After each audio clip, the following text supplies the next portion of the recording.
Good afternoon. My colleagues and I remain squarely focused on achieving our dual mandate goals of maximum employment and stable prices for the benefit of the American people. The U.S. economy expanded at a solid pace last year and is coming into 2026 on a firm footing. While job gains have remained low, the unemployment rate has shown some signs of stabilization, and inflation remains somewhat elevated. In support of our goals, today the Federal Open Market Committee decided to leave our policy rate unchanged. Having lowered our policy rate by 75 basis points over the course of our previous 3 meetings, we see the current stance of monetary policy as appropriate to promote progress toward both our maximum employment and 2% inflation goals.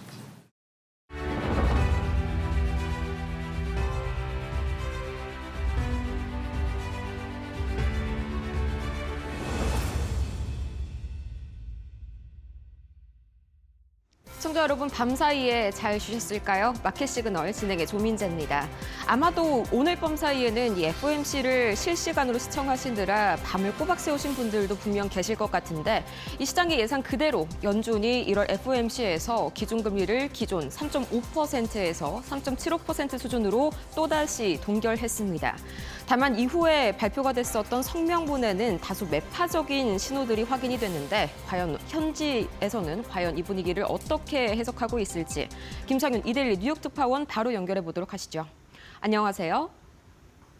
네, 김상윤 이데일리 뉴욕 특파원입니다. 네, 역시나 시장의 예상대로 또다시 이 금리 인하보다는 동결 쪽으로 이 연준의 선택이 기울었습니다. 이 배경에 대해서 가장 먼저 분석해 볼까요? 네, 이번 금리 동결은 시장 예상과 정확히 일치한 결정이었습니다. 연준이 지난해 7월 이후 이어오던 금리 인하 흐름을 잠시 멈춘 가장 큰 이유는 경기와 물가를 둘러싼 신호가 한쪽으로 명확히 기울지 않았기 때문입니다. 최근 지표를 보면 경제 활동은 여전히 견조하고 고용 시장도 급격한 둔화 조짐을 보이지 않지만 인플레이션은 여전히 연준 목표치 2%를 웃돌며 완전히 안착됐다고 보기는 어렵다는 판단이 깔려 있습니다. 연준은 이번 성명서에서 성장에 대한 평가는 다소 상향하면서도 물가에 대해서는 다소 높은 수준에 머물러 있다는 표현을 유지했습니다. 즉 금리를 서둘러 더 내릴 만큼 경기가 나빠진 것은 아니고 그렇다고 물가 안정이 충분히 확인된 것도 아니라는 것입니다. 이런 상황에서 연준이 선택한 전략은 추가 완화도 긴축 전환도 아닌 관망이었습니다. 여기에 정치적 변수도 무시할 수 없는 어려운 배경으로 꼽힙니다. 트럼프 대통령의 금리 인하 압박과 연준 독립성 논란이 커지는 가운데 연준으로서는 성급한 추가 인하가 정치적 판단으로 오해를 받을 수 있다는 점을 의식했을 가능성도 있습니다. 결국 이번 동결은 경제 여건과 물가 흐름을 좀 더 지켜보겠다는 신중론, 그리고 정책 신뢰를 지키겠다는 메시지가 동시에 담긴 결정으로 해석됩니다. 기자회견에서 추가 금리에 대한 단서는 쉽게 찾기는 어려웠습니다. 다만 파월 의장이 인플레가 여전히 2% 이상 유지하고 있는 건 관세 영향을 받고 있는 상품 가격 때문이라고 언급했고, 다만 이런 현상은 지속되지 않을 것이라는 기존 입장을 재확인했습니다. 향후 연준의 결정 시나리오엔 금리 인상이 없다는 점도 분명히 했습니다. 네, 그렇다면 과연 이번에는 금리 동결이 사실상 유력했던 만큼 시장은 이것 자체보다는 파월 의장의 입에 더 주목하는 분위기였죠. 특히나 이 연준의 독립성을 지키기 위해서 파월 의장이 어떤 메시지를 내느냐, 여기에 상당히 주목했는데 기자회견 첫 번째 질문도 이랑 관련된 내용이었습니다. 네, 맞습니다. 이번 기자회견은 시작부터 사실상 연준 독립성 방어전으로 보였습니다. 첫 질문부터 파월 의장이 왜 이달 연방대법원에서 열린 쿡 사건 구두 변론에 직접 참석했느냐에 쏠렸는데, 파월 의장은 이 사건을 연준 113년 역사에서 가장 중요한 법적 분수령 가운데 하나로 규정했습니다. 대통령이 연준 이사를 정당한 사유 없이 해임할 수 있는지를 다투는 사안이었던 만큼 연준의 제도적 독립성 자체가 걸려 있다고 본 것입니다. 파월 의장은 중앙은행 독립성 의미도 분명히 했습니다. 이는 연준이나 정책 결정자를 보호하기 위한 특권이 아니라 선거를 앞두고 통화정책이 정치적 목적에 따라 흔들리는 것을 막기 위한 민주주의적 안전장치라는 설명입니다. 실제로 모든 선진 민주국가에서 통화정책을 선출 권력부터 분리해 운영하고 있다는 점을 강조하며, 그렇지 않으면 단기 경기 부양을 노린 정책 유혹에 반복될 수 있다고 경고를 내리기도 했습니다. 특히 최근 트럼프 대통령이 금리 결정 과정에 대통령의 관여 필요성을 계속 언급하는 과정을 의식한 듯 파월 의장은 중앙은행의 독립성은 한 번 잃으면 되찾기 어렵다고 지속적으로 말하기도 했습니다. 그러면서 우리는 아직 그것을 잃지 않았고 앞으로도 잃지 않을 것이라며 정치적 압박과는 선을 긋겠다는 메시지도 분명히 했습니다. 시장에서는 이런 발언을 단순한 원론이 아니라 연준이 정치권과의 긴장 국면에서도 통화 정책의 자율성을 계속 지키겠다는 강한 선언으로 해석하고 있습니다. 그럼 앞으로의 금리 경로에 대한 전망도 상당히 어떻게 변화했을지 궁금하네요. 가장 기본적으로 발표가 나기 전에는 이제 하반기 들어서나 첫 금리 인하가 이뤄질 것이고 연내 총 2회 추가 인하를 기대했던 시장이었죠. 지금은 어떻게 변했을까요?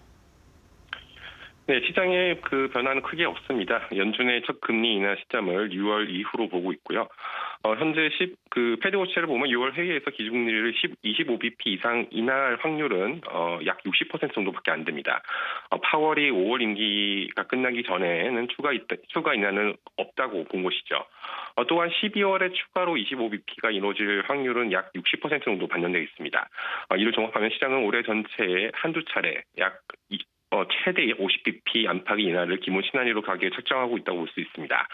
다만 월가의 평가는 이전보다 한층 더 신중해 보입니다. 연준은 현재 통화정책 기조가 물가 상방 위험과 고용 하방 위험 모두에 대응하기에 잘 맞춰져 있다고 보고 두 위험이 최근 몇 달에 비해 균형에 가까웠다는 인식이 정책 당국자 사이에 확산돼 있다고 분석하고 있습니다.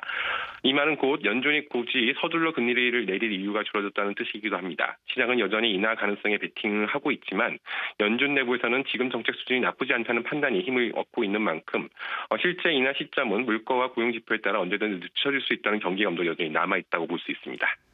네, 성명문은 약간 좀 매파적인 메시지들이 좀 군데군데 확인이 됐지만 결과적으로 여전히 이 연내 2회 전망은 유효하다는 점에서 시장이 오늘 강보합권에서 다행히 좀 마무리를 지은 것 같습니다.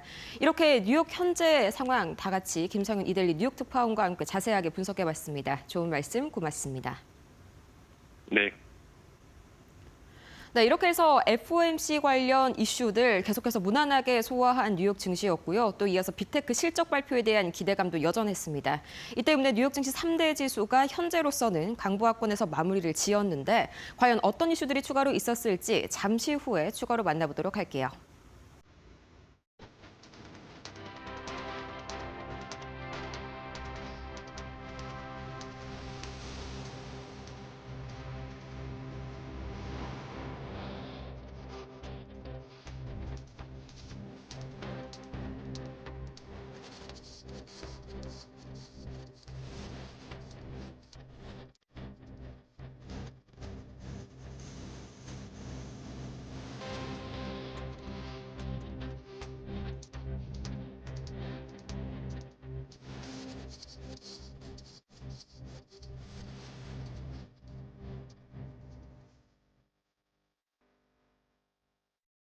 약간은 매파적이었던 FOMC 성명문, 거기에다가 아직까지 오늘 이 빅테크 실적 발표에 대한 기대감은 여전히 이어지고 있는 시장입니다.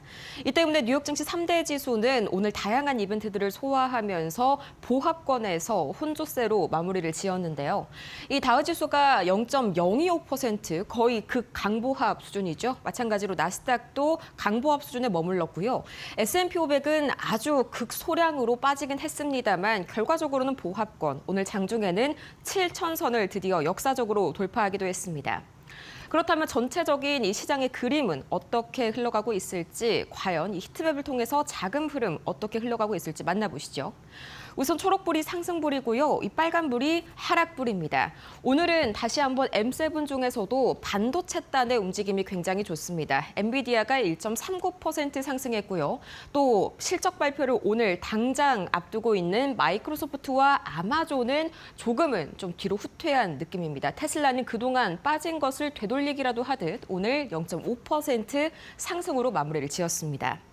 M7은 개별주 호재와 악재가 좀 명확하게 엇갈렸습니다. 아마존은 대규모 감원 소식을 발표한 반면에 엔비디아는 드디어 H200 칩이 중국 측으로부터 첫 수출 승인을 받았다는 소식에 다시 한번 반도체단이 강하고요. 그 이외에도 SK하이닉스와 ASML의 역대급 실적, 또 이외의 반도체주들도 오늘 좋은 실적을 발표했습니다. 덕분에 반도체는 상당히 그림이 좋지만요. 오늘 금리 인하가 단행되지 못하고 시장 시장의 예상 그대로 금리 동결이 확실시됐죠. 여기에서 성명분이 조금은 매파적인 방향으로 움직였습니다. 이 때문에 금융주들 다소 혼조된 모습 보여주고 있고요.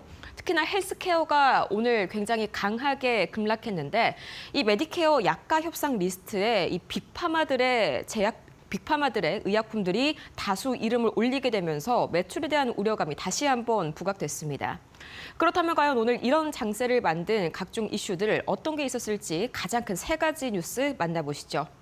가장 먼저 오늘 나스닥의 강보합을 이끌어준 게 바로 이 반도체 딴들의 강세였죠. 특히나 이 엔비디아부터 반도체 장비주들까지 골고루 올라가는 모습이 나왔는데 SK하이닉스와 ASML의 사상 최대 실적이 이를 이끌었습니다. 그 외의 호재거리까지 한눈에 정리해 보시죠. 밤사이에 크게 5가지의 기업들이요, 굉장히 좋은 소식을 밝혔습니다. 가장 먼저 SK하이닉스 말 그대로 역대 최대 실적, 깜짝 놀랄 만한 실적을 어제 오후에 발표를 해줬었죠. 이 때문에 시간의 거래에서 약 7%대 강세가 나왔고요. 이뿐만이 아니라 이 역대급 12조 원 규모의 이 자사주 소각 계획을 밝혔고 미증시 상장에 대해서도 아직 구체적으로 결정된 바는 없지만 지속적으로 검토 중이라면서 기대감을 불러일으키는 발언까지 격포제가 이루어졌습니다. 또 이어서 ASML 역시 역대 최고 실적을 발표를 했는데 다만 주가는 정규장에서 약 2% 정도 약간 빠졌습니다. 여기에 대해서 물음표를 그리시는 분들이 계실 텐데 이 전체 인력의 약 4%, 그러니까 1,700명 규모의 인력 감축 계획을 밝혔고요. CEO가 어쩌면 우리가 이 병목 현상을 만드는 그런 주체가 될 수도 있겠다. 약간은 좀 걱정 어린 발언을 시사를 했습니다. 이 때문에 ASML 자체의 주가는 빠졌지만 반도체단 전반에 대한 우려는 여전히 없는 굉장히 탄탄한 기대감을 모아주고 있는 그런 상황이고요. 이어서 장종의 시게이트 테크놀로지 20% 상승, 또 텍사스 인스트루먼트도 4분기에 아쉬운 실적을 발표했지만 결과적으로 다음 분기에 굉장히 강한 가이던스를 발표하면서 약 10%가량 상승 마감 지었습니다. 또 엔비디아도 오늘 1.73% 상승했죠. 이 중국이 엔비디아의 H200 칩을 처음으로 승인했다는 소식이 긍정적으로 작용했는데 알리바바와 바이트댄스 그리고 텐센트 이 세 개의 빅테크 IT사들의 총 40만 장을 제공하겠다라는 그런 목표를 밝혔습니다. 이 젠슨황의 이번 중국 방중 기간에 이루어진 점이라는 점에서 젠슨황 효과가 어마어마했다라는 그런 소식이 들려져 왔고요. 또 한 가지 이 MS 마이크로소프트가요, 2025년 4분기 매출 드디어 발표를 했습니다. 전체적으로 봤을 때 매출이 예상치를 상회했는데 그 이외의 세부적인 내용들은 잠시 후에 조금 더 자세하게 보도록 하겠고요. 종전의 이슈도 계속해서 만나보시죠. EPS도 마찬가지로 예상치를 상회했다고 합니다. 이 때문에 전반적으로 4분기 매출과 주당 순이익 모두 예상치 상회한 마이크로소프트, 이렇게 기분 좋게 한번 시작을 해보는 오늘 뉴욕 증시 마감 시황입니다. 다시 한번 종전의 이슈로 다시 한번 넘어가 볼 텐데 지금 마이크로소프트가 시간외에서 6% 급락을 하고 있다는 소식이네요. 세부 항목을 봤을 때 애저 측에서 약간 좀 문제가 있었지 않나 그렇게 추측을 해볼 수가 있겠는데 자세한 내용 저희 마켓 비하인드에서도 자세하게 한번 다뤄드리겠습니다. 월가 시그널에서도 마찬가지로 이어질 예정입니다. 이어서 이 잠시 후의 이슈로 다시 한번 되돌아가 보자면요. 오늘도 상당히 중요한 이슈가 있었죠. 바로 이 FOMC 이슈가 있었는데 이 FOMC 이슈에 대해서 판을 보면서 이제 설명을 들으시면 조금 더 이해가 편하실 겁니다. FOMC 관련 내용들 차례대로 지금부터 만나보시죠. 네, 계속해서 미국 연준이 우리의 예상을 그대로 따라갔습니다. 3.5%에서 3.75%로 또다시 금리를 동결 지었는데 현재로서 한미 금리 차는 1.25%포인트 수준에 현재 육박하고 있습니다. 다음 이슈로 조금 더 자세하게 넘어가 보자면요. 3연속 이 인하를 단행한 뒤에 약간의 속도 조절을 하고 있는 그런 모습인데 우선 이번에는 2명을 제외한 전원 찬성표가 나왔습니다. 마찬가지로 이번에도 좀 예외적으로 반대표가 나왔는데 우리의 예상 그대로 크리스토퍼 월러 이사와 또 스티브 마이런, 상당히 친 트럼프 인사들로 친 비둘기파적으로 묘사되는 인물들이죠. 크게 예상치를 벗어난 그런 주장은 아니었습니다. 또 이어서 경제 활동은 상당히 우리의 예상대로 견고하지만 물가가 여전히 다소 높은 수준이다. 여기에서 조금 시장이 매파적이지 않나라고 해석을 했습니다. 그 매파적이지 않나라는 시그널은 성명문에서 더 자세하게 확인이 되는데요. 그 전에는 경제 활동이 완만한 속도로 확장되고 있다라고 했지만 이번에는 견고한 속도로 확장되고 있다. 한마디로 경기가 상당히 좋다. 그러니까 금리를 급박하게 조절할 필요가 없다는 의미겠죠. 또 이어서 실업률이 9월까지 상승했다라는 그런 메시지가 삭제되고 실업률이 안정화됐다. 고용 침체에 대한 명분이 사라지면 당연히 금리 인하 가능성도 낮아지게 되는 거겠죠. 또 마찬가지로 고용에 대한 하방 리스크 증가 문구가 삭제되면서 인플레에 대한 우려가 조금 더 올라갔다고 해석할 수가 있는 성명문이었습니다. 이 때문에 발표 직후에 이 국채금리는 하락했고요. 또 이 국채금리와 또 달러 인덱스는 상승했고요. 반대로 3대 지수는 이 약세를 다소 겪게 됐습니다. 그럼 다시 한번 종전의 이슈를 만나보기 전에요. 또 테슬라가 마찬가지로 4분기 매출이 249억 달러로 예상치를 상회했지만요.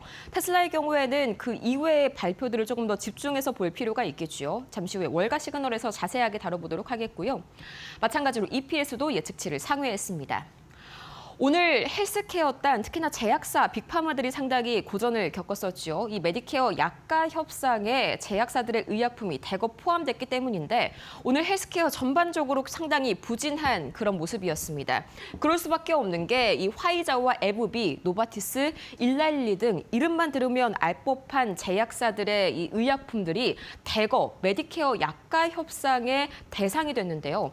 이 해당 처방약의 지출 규모는 약 270억 달러. 정말 어마어마한 캐시카우가 됐었던 의약품들입니다. 쉽게 얘기해서 메디케어 약가 협상의 대상이 된다는 것은 정부에서 가격 상한선을 두겠다라는 의미인데 이 약들이 너무 돈을 잘 벌고 있으니까 더 이상 약들의 가격을 시장 가격에 맡기지 않고 정부가 나서서 깎겠다는 겁니다. 당연히 이 제약사들에게는 매출 타격이 될 수밖에 없고 이 때문에 주가 하락이 발생할 수밖에 없는 뉴스였겠죠. 이 때문에 오늘 S&P 500은 약보합권에서 마무리를 지었습니다. 그렇다면 과연 이 특징주들은 어떤 이슈를 몰고 왔을지 정보경 앵커와 함께 만나보시죠. 네, 시장이 주목하는 빅테크 기업들의 실적 발표 우리 시간으로 오전 6시부터 이어지고 있습니다. 세 종목 바로 확인해 보도록 하겠습니다. 오늘 마이크로소프트, 테슬라, 메타의 실적 발표가 계속 이어지고 있는데요. 먼저 마이크로소프트입니다. 월가가 애저 성장률이 약 39% 수준을 유지할 수 있을지와 함께 오픈 AI 관련 대규모 클라우드 계약에 포함될 수 있는 자녀 수행 의무에 주목을 했는데요. 잠시 전에 전해드린 대로 4분기 매출과 EPS 모두 시장의 예상치를 상회했습니다. AI 투자 속도와 수익성 간의 균형이 주가의 방향성을 가릴 앞으로의 핵심 변수가 될 것으로 보이고요. 다음 종목 테슬라입니다. 마찬가지로 조금 전 속보로 전해드린 것처럼 매출과 EPS 모두 마찬가지로 시장의 예상치를 상회했습니다. 하지만 이제 글로벌 차량 인도량이 4분기에 15% 감소한 데다가 BYD를 비롯한 경쟁의 심화, 또 미국 전기차 세액 공제 종료 영향까지 겹치고 있는데요. 시장은 앞으로도 로보택시와 자율주행 구독, 또 옵티머스 로봇 등 중장기 성장 스토리가 얼마나 구체화될지에 주목을 하고 있는 모습입니다. 다음으로 메타입니다. 메타도 매출과 EPS 모두 시장의 예상치를 상회하는 것으로 발표가 됐는데요. AI 성과 개선에도 불구하고 이 대규모 자본 지출 확대에 대한 부담이 좀 함께 반영이 되는 모습입니다. 메타는 2025년 자본 지출 전망치를 700억에서 720억 달러 상향했고요. 2026년에 투자 규모가 더 크게 늘어날 것이라고 밝힌 바 있습니다. 세 종목의 자세한 이야기는 월가 시그널에서 더 이어지도록 하겠고요. 주가 흐름 어땠는지 시외 주가 거래까지 한번 확인해 보도록 하겠습니다. 마이크로소프트가 현재 4% 넘게 급락하고 있는 모습을 시외 거래에서 보여주고 있습니다. 다음 종목이죠. 이어서 테슬라 확인해 보시면요. 시외 거래에서는 3% 넘게 급등하고 있는 모습 보여주고 있고요. 다음으로 메타 확인해 보겠습니다. 4% 넘는 급등 흐름을 보여주고 있는 메타입니다. 세 가지 종목 월가 시그널에서 더 이어가도록 하겠고요. 다음 종목도 살펴보도록 하겠습니다. 오늘 엔비디아와 애플 특징주로 준비를 했는데요. 앞서 전해드린 대로 이제 엔비디아 같은 경우에는 중국 관련 수요 기대가 다시 부각되면서 상승하는 모습입니다. 중국 당국이 알리바바와 바이트댄스, 텐센트 등 현지 빅테크 기업들의 H200칩 구매를 승인한 것으로 전해졌죠. 규제 불확실성에 대한 부담이 완화된 영향이고요. 월가 시그널에서 더 자세히 전해드리도록 하겠습니다. 다음 종목 애플입니다. 오늘 하락세를 보이고 있는 애플인데요. 글로벌 메모리 반도체 공급에 대한 부족, 우려가 부각이 좀 되고 있습니다. 1분기 실적 발표를 앞두고 원가 상승에 따른 마진 압박이 핵심 부담으로 작용을 하는 모습인데요. 여기에 더해서 알레테이아 캐피털이 애플에 대한 투자 의견을 매도로 유지한 채 목표 주가를 $205로 낮춘 점도 주가에 좀 반영이 되는 모습입니다. 주가 흐름 어땠는지도 같이 확인해 보시죠. 먼저 엔비디아 살펴보시면요. 오늘 1.59% 올라주는 모습이고요. 다음 종목 애플입니다. 애플은 0.71% 빠지면서 약세에서 마감을 했습니다. 다음으로 오늘 또 이슈가 있었던 종목들 살펴보도록 하겠습니다. ASML이 실적을 발표했습니다. AI 관련 고객들의 주문 낙관론 속에서 수주 잔고가 388억 유로까지 늘었지만 인력 구조 조정으로 약 1,700명 감원 계획을 공개한 점도 부담으로 작용을 했는데요. 단기간 주가가 급등한 이후에 밸류에이션과 실행력에 대한 경계 심리가 커지고 있습니다. 거래량은 평소에 약 2.5배로 늘어난 가운데 오늘 차익 실현 흐름이 이어지는 모습입니다. 다음 종목 인텔입니다. 디지타임스의 보도가 있었는데요. 엔비디아가 2028년부터 일부 칩 생산을 TSMC에서 인텔 파운드리로 이전하는 방안을 검토 중인 것으로 전해졌습니다. AI 반도체 고객 유치 기대가 부각되면서 투심이 빠르게 개선되고 있는 인텔입니다. 다음 종목 시게이트입니다. 앞서 전해드린 시게이트인데요. 스토리지 인프라 업체죠. 2분기 실적이 시장 기대치를 크게 웃돌면서 오늘 급등했습니다. 조정 주당 순이익은 3.11달러로 예상치 2.83달러를 상회했고 매출도 28억 3천만 달러로 전망치 27억 5천만 달러를 웃돌았는데요. 거래량이 평소에 2.5배를 넘긴 가운데 52주 신고가에 근접하는 흐름을 보여주고 있습니다. 세 종목의 주가 흐름도 바로 확인해 보시죠. 먼저 ASML인데요. 오늘 2.18% 빠지면서 약세로 마감을 했고요. 다음 종목입니다. 인텔은 11% 넘는 급등 흐름이 나왔습니다. 강세 마감했습니다. 마지막으로 시게이트 확인해 보시면 19% 넘으면서 급등하는 흐름으로 오늘 마감했습니다. 지금까지 특징주 살펴봤습니다. 지금 시각 매크로 지표와 원자재들은 어떤 움직임을 보이고 있을까요? 가장 먼저 국제유가 WTI부터 살펴보도록 하겠습니다.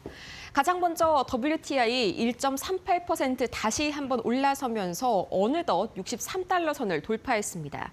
이 밤사이에 트럼프 대통령이 다시 한번 이란 측에 강력한 경고를 날렸는데 이 에이브러햄 링컨 항공모함 함대가 이끄는 현재 이란으로 가고 있다면서 이전에 베네수엘라 타격 때보다 훨씬 더 강한 군사적 타격이 있을 수도 있다고 경고했습니다.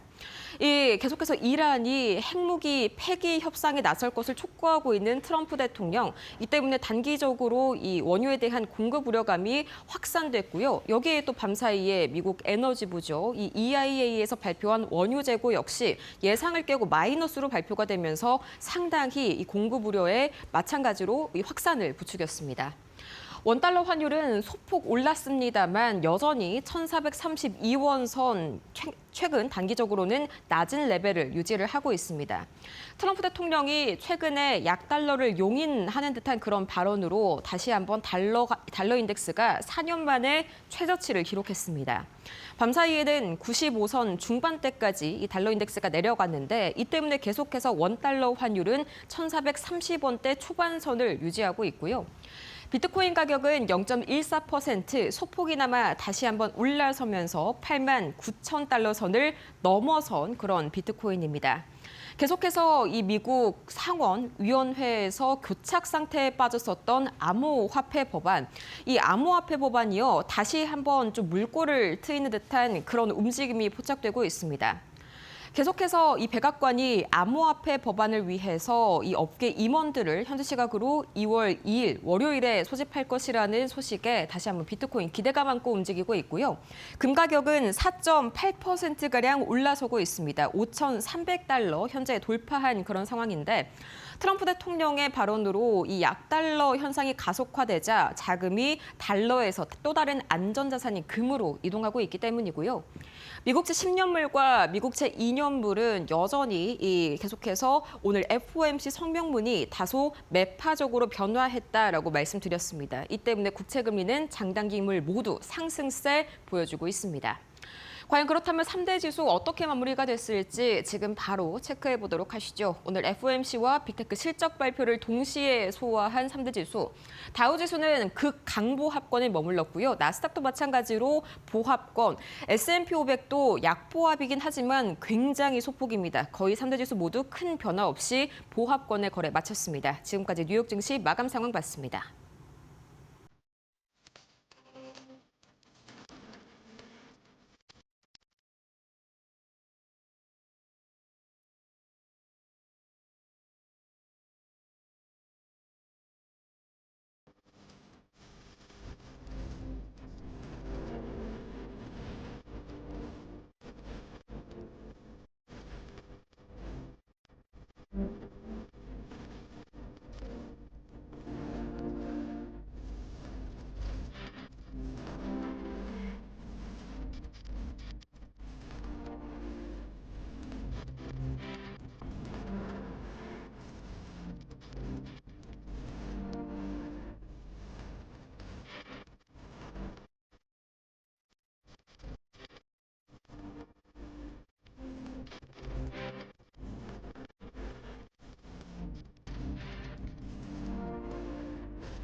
글로벌 증시가 보내는 월가의 신호를 알아보는 시간, 월가 시그널 출발합니다. 첫 번째 소식입니다. 미국 연준이 기준금리를 동결하면서 세 차례 금리 인하 이후 처음으로 속도를 줄였습니다. 미국 연준은 기준금리를 3.5에서 3.75% 범위로 유지하기로 결정했습니다. 이번 결정은 위원 간 의견이 엇갈린 분할 결정이었는데요. 크리스 월러와 스티븐 미란 총재는 0.25%포인트 추가 인하를 주장하며 반대표를 던졌습니다. 연준은 경제 상황 평가를 보통에서 견조로 상향 조정했습니다. 3분기 GDP 호조와 4분기 실적 개선 기대가 반영됐습니다. 고용시장은 안정조짐을 보이고 있지만 하방 위험은 여전히 존재한다고 진단했습니다. 인플레이션은 여전히 목표치 2%를 웃돌고 있다고 평가했습니다. 12월 핵심 CPI는 2.6%, 핵심 PCE는 2.8% 수준입니다. 연준은 향후 금리 조정 시점과 폭을 데이터 중심으로 판단하겠다고 밝혔는데요. 트럼프 대통령의 금리 인하 압박 속에서도 통화정책 독립성을 재확인했습니다. 중국 당국이 엔비디아 H200 칩 구매를 전격 승인했습니다. 그동안 막혀있던 중국발 AI 반도체 수요가 다시 움직이기 시작했습니다. 로이터에 따르면 중국 정부는 엔비디아의 H200 칩 수입을 조건부로 허용했는데요. 1차 승인 물량은 40만 개 이상으로 알리바바, 바이트댄스, 텐센트 등 주요 빅테크가 승인 대상에 포함됐습니다. 중국 기업들의 전체 잠재 수요는 200만 개를 웃도는 것으로 추산됩니다. 다만 국산 AI 칩 병행 사용 등 세부 조건은 아직 확정되지 않았습니다. 이 때문에 일부 기업은 아직 실제 주문으로 전환하지 못한 상태인데요. 한편 젠슨항 CEO는 엔비디아 중국 직원들과의 연례 행사 참석을 위해 지난 금요일 상하이에 도착, 북경 등을 방문한 바 있습니다. 이번 승인 시점은 젠슨항 CEO의 중국 방문 기간과 겹친 것으로 알려졌습니다. 중국이 AI 경쟁력 확보를 위해 속도 조절에 나선 가운데 시장은 엔비디아 중국 매출 회복 가능성에 주목하고 있습니다. ASML이 지난해 매출 56조를 넘어서면서 사상 최대 실적을 기록했습니다. AI 반도체 수요가 폭증하면서 ASML의 지난해 매출은 처음으로 56조 원을 넘어섰습니다. 세계 1위 반도체 장비 업체 ASML은 지난해 순매출 326억 6,700만 유로를 기록했는데요. 전년 대비 15.6% 증가한 수치로 역대 최고치입니다. 순이익은 96억 유로로 26.9% 급증했습니다. 4분기 매출 역시 97억 유로로 견조한 성장세를 이어갔습니다. 특히 4분기에는 차세대 초미세 공정의 핵심 장비인 하이-NA EUV 2대가 매출에 반영됐는데요. 장비 한 대 가격은 5천억 원을 웃도는 수준입니다. AI용 첨단 반도체 투자가 확대되면서 수주 잔고는 약 66조 원까지 쌓였습니다. ASML은 올해도 EUV 매출 증가를 성장 동력으로 제시했습니다. 연간 매출 가이던스는 최대 390억 유로로 제시했습니다. 대규모 자사주 매입 계획도 함께 발표하면서 주주 환원 강화에 나섰다는 평가가 나오고 있습니다. 일론 머스크의 스페이스X가 6월을 목표로 IPO를 추진하고 있다는 소식이 전해졌습니다. 미국 CNBC에 따르면 스페이스X는 내부적으로 IPO를 검토 중인 것으로 알려졌습니다. 일론 머스크는 상장 시점을 6월 중순으로 제안했는데요. 이 시기는 목성과 금성이 근접하는 드문 천문 현상과 머스크의 생일이 겹친 것으로 알려졌습니다. 스페이스X는 이번 IPO를 통해 최대 500억 달러 조달을 목표로 하고 있습니다.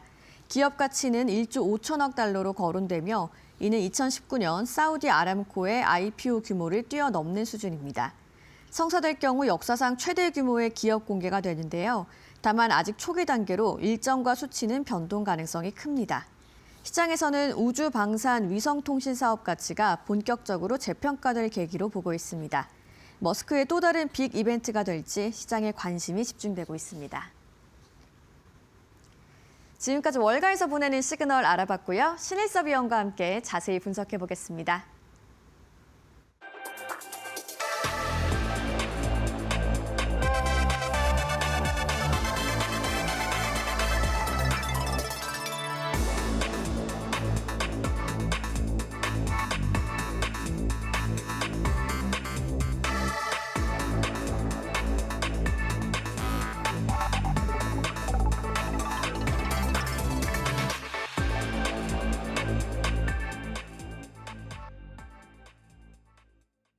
네, ASML의 실적 발표 소식을 전해드렸습니다. 작년 매출이 326억 유로로 사상 최대 실적을 기록을 했는데요.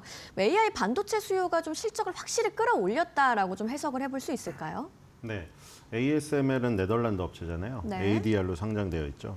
매그니피센트 7 그 짐 크레이머가 만들었다고 하는데 제가 뭐 새로운 거를 만들려고 해도 저는 파급 효과가 없으니까 네. 그냥 짐 크레이머가 만든 거에다가 네. 그 얼굴만 바꾼 걸로 제가 껴서 가볼게요. 알겠습니다. 이 매그니피센트 7이 어차피 옛날에 빵주처럼 앞자를 딴 게 아니기 때문에 그냥 그렇죠. 매력적이란 뜻이잖아요. 네. 그러니까 매력적인 종목이 바뀌면 그냥 바꿔도 무난하다고 생각이 됩니다. 그래서 지금 매그니피센트 7이라고 불리는 그 소프트 업체, 웨어 업체들은 네. 탄력이 좀 떨어졌잖아요. 그래서 저는 지금 거의 다 이제 파인 9이 또 나왔었죠. 오라클이랑 브로드컴까지 해서 파인 9으로 나왔는데 지금 그 9명의 주인공이 다 바뀌어야 될 것 같아요. 제가 지금 생각하는 파인 9은 네. 일단 미국 업체들을 해야 되기 때문에 ASML은 이제 파인 9에 붙일 거고 네. 일단 마이크론 테크놀로지가 있겠죠. 네. HBM의 3사 중에서 삼성전자, SK하이닉스는 우리나라에 있고요. 마이크론 테크놀로지가 있어요. 그 다음에 이 반도체 그 장비 회사들이 있거든요.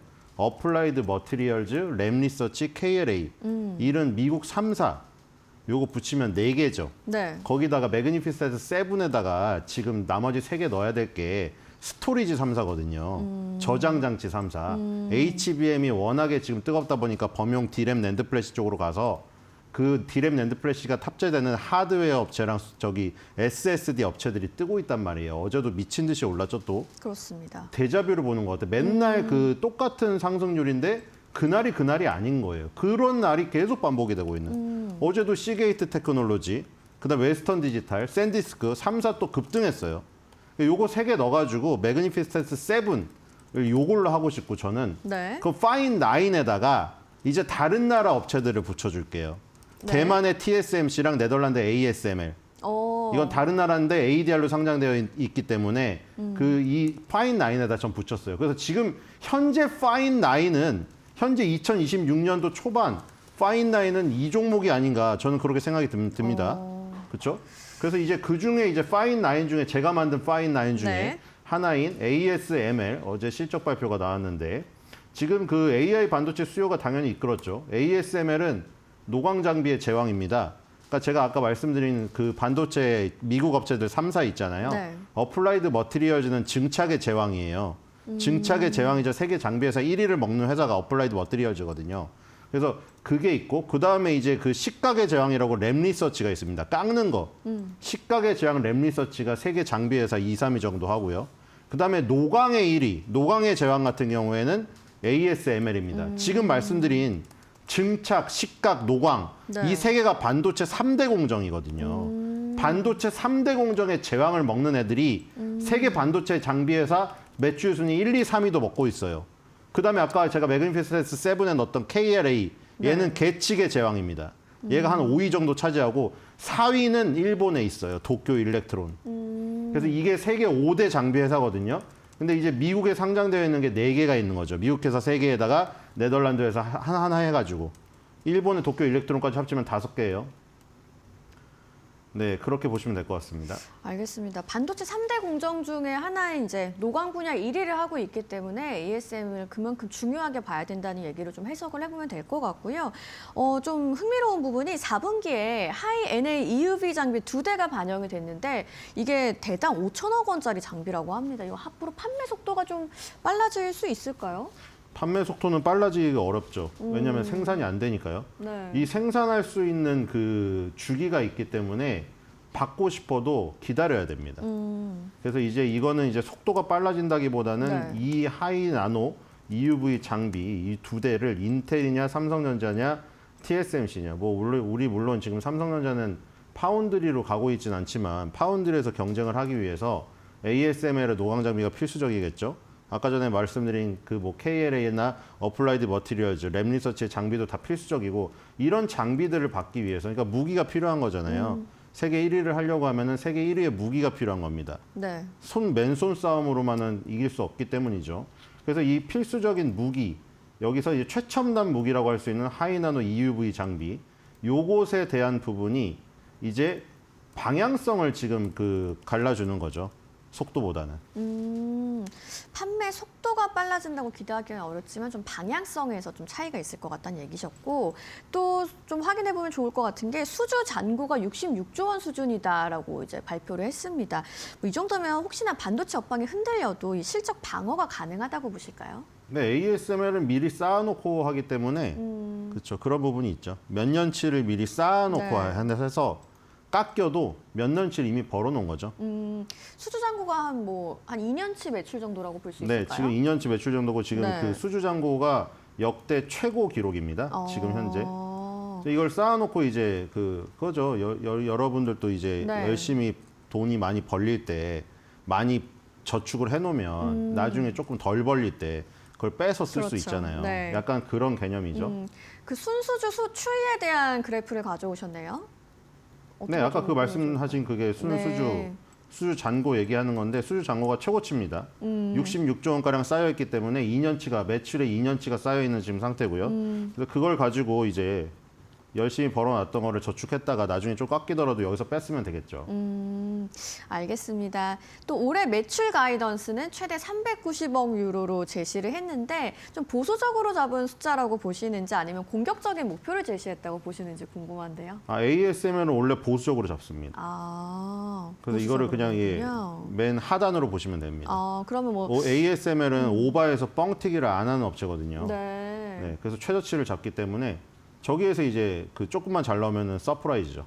그럼 나중에 좀 상향하는 그런 패턴으로 가는 걸까요? 네, 신중하게 잡아놓은 다음에 업황이 엄청 좋을 것으로 예상되면 조금씩 올리는 케이스라 쟤네들은 진퉁이라고 보시면 됩니다. 네.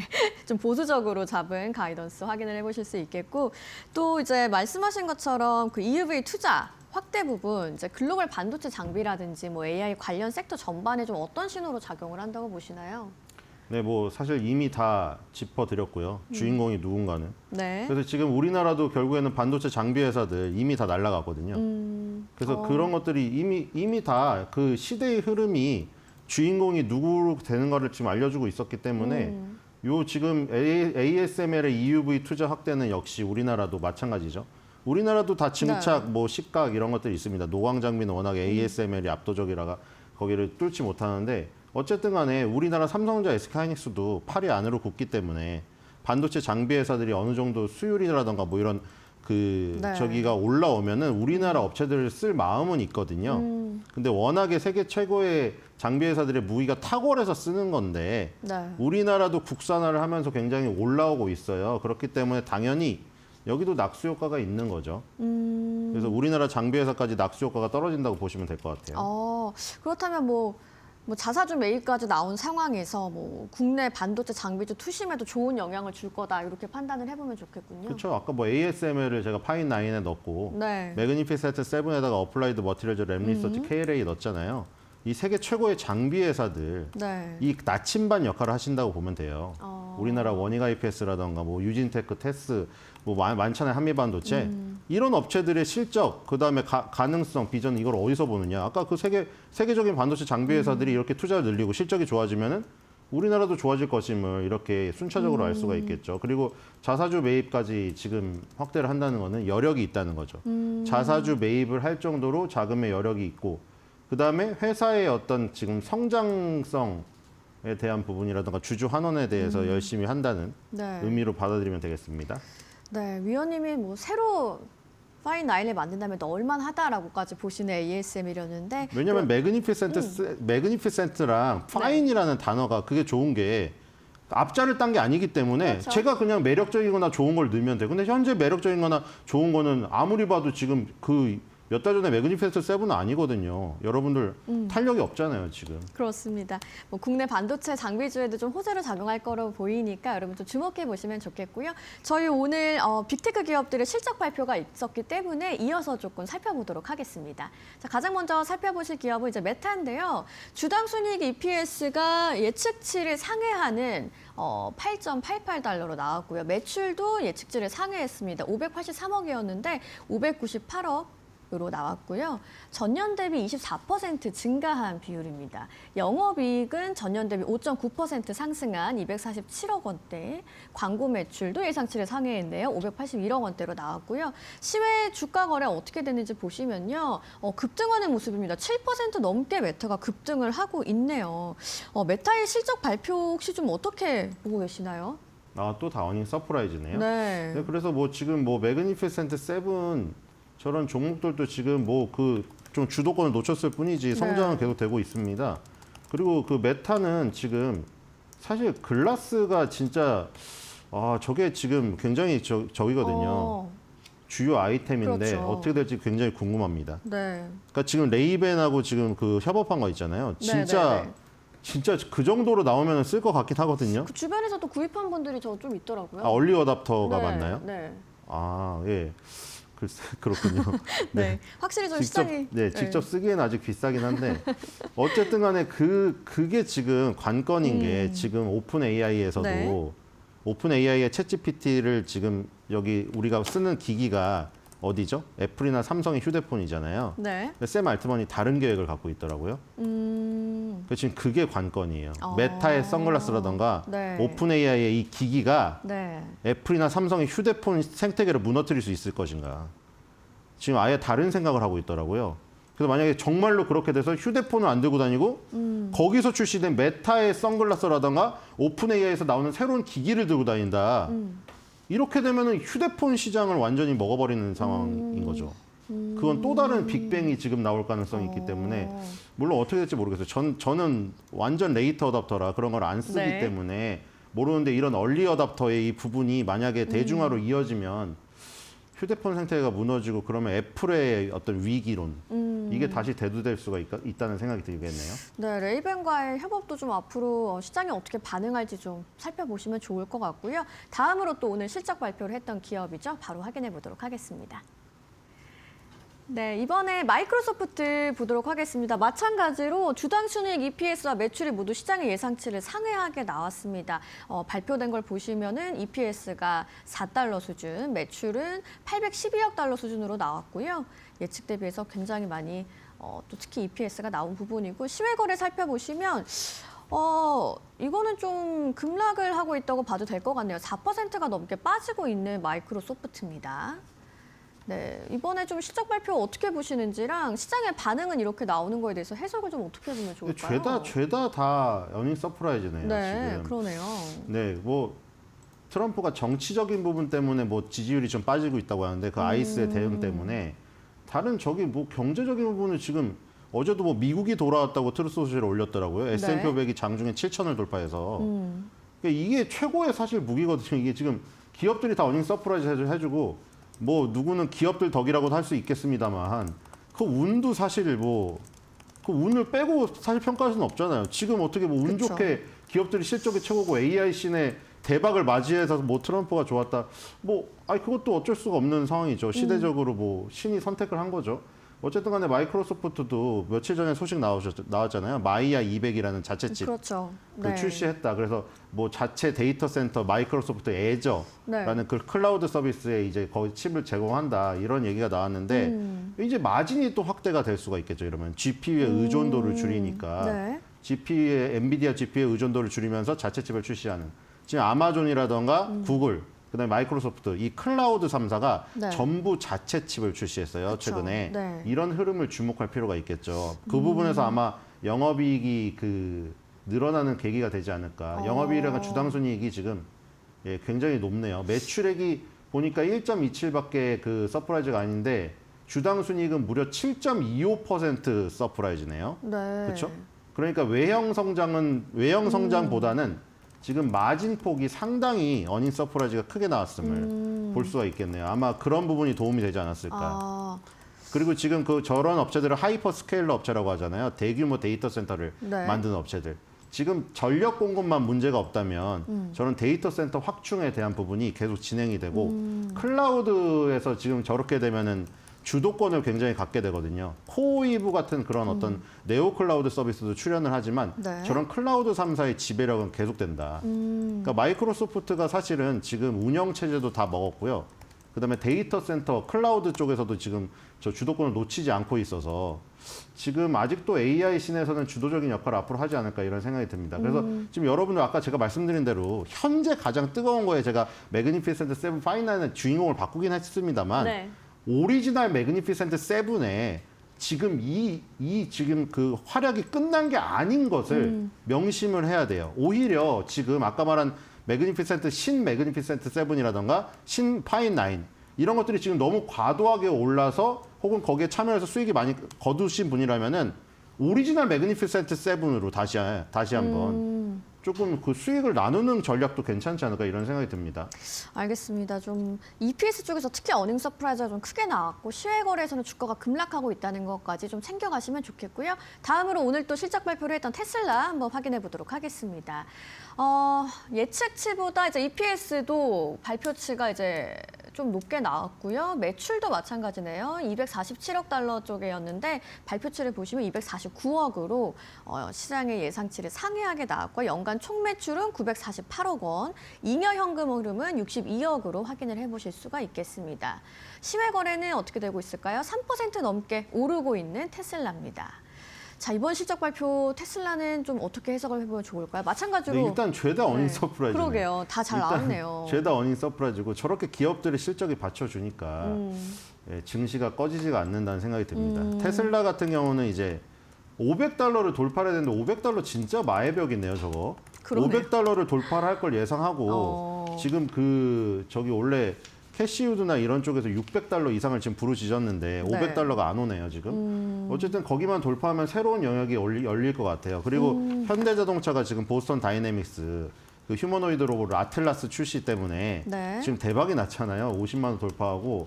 근데 지금 결국에 테슬라도 그 부분에 600달러 내지는 캐시우드가 부르짖는 5년 내 2,500달러가 있는 것이거든요.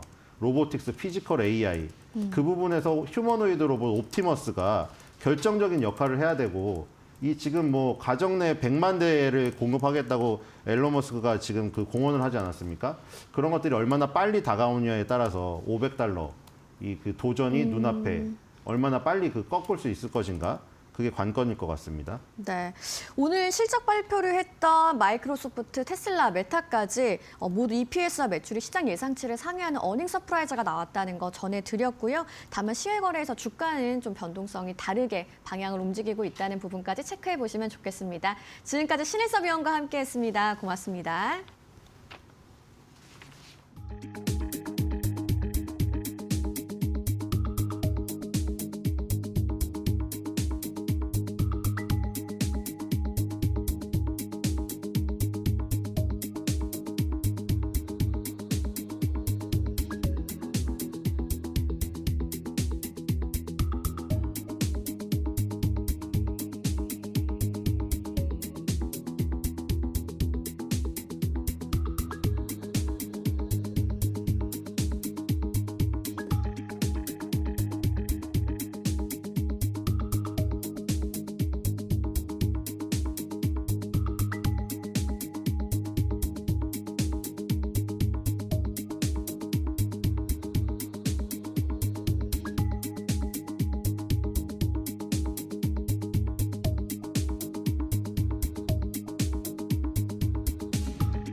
외신에서 주목하는 국내 기업과 이슈에 대해 알아봅니다. 숨겨진 투자 정보 드리는 히든 글로벌 시간. 오늘은 타키온 조호진 대표와 함께합니다.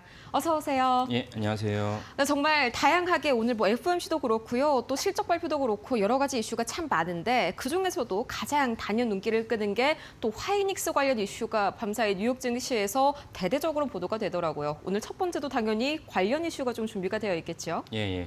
어저께 하이닉스가 이제 공시를 하면서 실적을 발표했습니다. 원래 당초는 오늘. 그렇죠, 오늘이었죠. 예, 오전 아마 제 생각 7시 40분쯤 하지 않았다. 왜냐면 지난번에 그렇게 했거든요. 네. 그 정도 예상을 했는데 갑자기 오후 4시 36분에 공시를 하면서 예상보다는 어닝 서프라이즈를 냈습니다. 그래서 이제 그 오늘도 아주 주가에 대한 큰 영향을 끼칠 것이고 좀 전에 말씀하신 대로 하이닉스에 대해서 엄청난 실적을 발표가 되니까 네. 마이크론을 비롯한 전체적으로 빅테크에도 큰 우호적인 어떤 호재로 작용했다는 점을 알 수가 있었습니다. 그렇죠. 제가 또 깜짝 놀랐던 게 이게 넥스트레이드에서 시간의 거래 거의 뭐 7.7% 상승 이렇게 좀 마무리를 지었더라고요. 오늘 아마 좀 개장을 하면은 갭상승으로 출발을 하지 않을까 이런 기대감도 좀 한껏 부풀어 있는 상황인데 우선 가장 실적 가이던스부터 볼까요? 가이드라인을 쭉 훑어보자면 4분기 영업이익률로는 TSMC를 제쳤고요. 실적 자체도 역대 최고치를 기록했습니다. 예.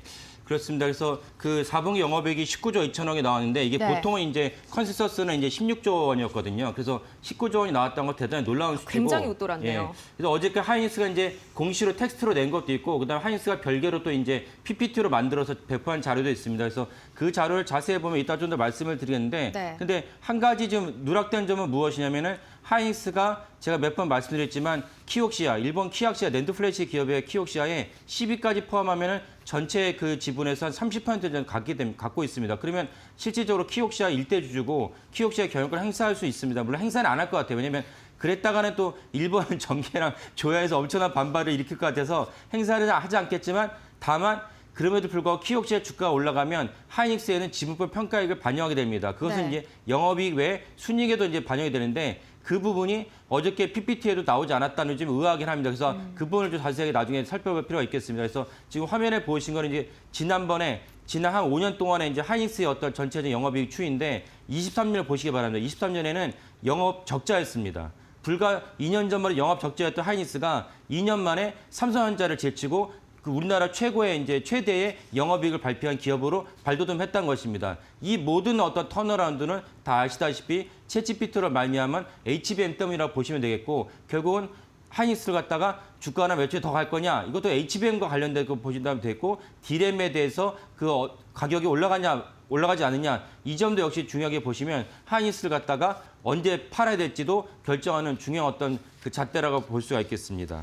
네, 그럼 요약을 해보자면 이번 호실정은 당연히 이 메모리 업계의 호황 때문이다. 그리고 그중에서도 HBM에 상당히 좀 집중이 된 것으로 확인이 됐는데 그 말인즉슨 뭐 저번에 말씀 주신 엔비디아 납품이 이미 좀 진행 중이었다는 걸 다시 한번 좀 확인시켜주는 계기였다. 이렇게 해석할 수 있겠죠. 그렇죠. 그래서 어저께 하이닉스 PPT 보시면 하이닉스 PPT를 기자들에게 배포한 건 아니고요. 그 보시면 따로도 알 수가 있습니다. 그래서 네. 하이닉스 PPT를 보면 지금 말씀드린 내용이 정확히 나와 있는데 HBM4는 고객과 협약 일정에 따라서 현재 양산 진행 중이다. 그러니까 그 말은 뭐냐 이미 납품을 하고 있다는 뜻이죠. 근데 그렇네요. 이렇게까지 나왔는데 불구하고 그 다른 우리나라 뉴스 언론을 보니까 뭐 하이닉스가 뭐 납품을 할 수 있을 것처럼 이렇게 써놨더라고요. 그래서 넌 무슨 얘기인지 이해가 안 가. 이미 납품을 하고 있다는 뜻인데 왜 하이닉스가 납품을 할 수 있다라는 그렇게 썼는지 잘 모르겠습니다. 그래서 그 부분 좀 의아하긴 한데 어쨌건 하이닉스는 제가 계속 지속적으로 말씀드렸다시피 이미 작년부터 납품을 하고 있다. 엔비디아에다가 납품을 하고 있고 그러면 이제 그 삼성전자 어떻게 된 것이냐라고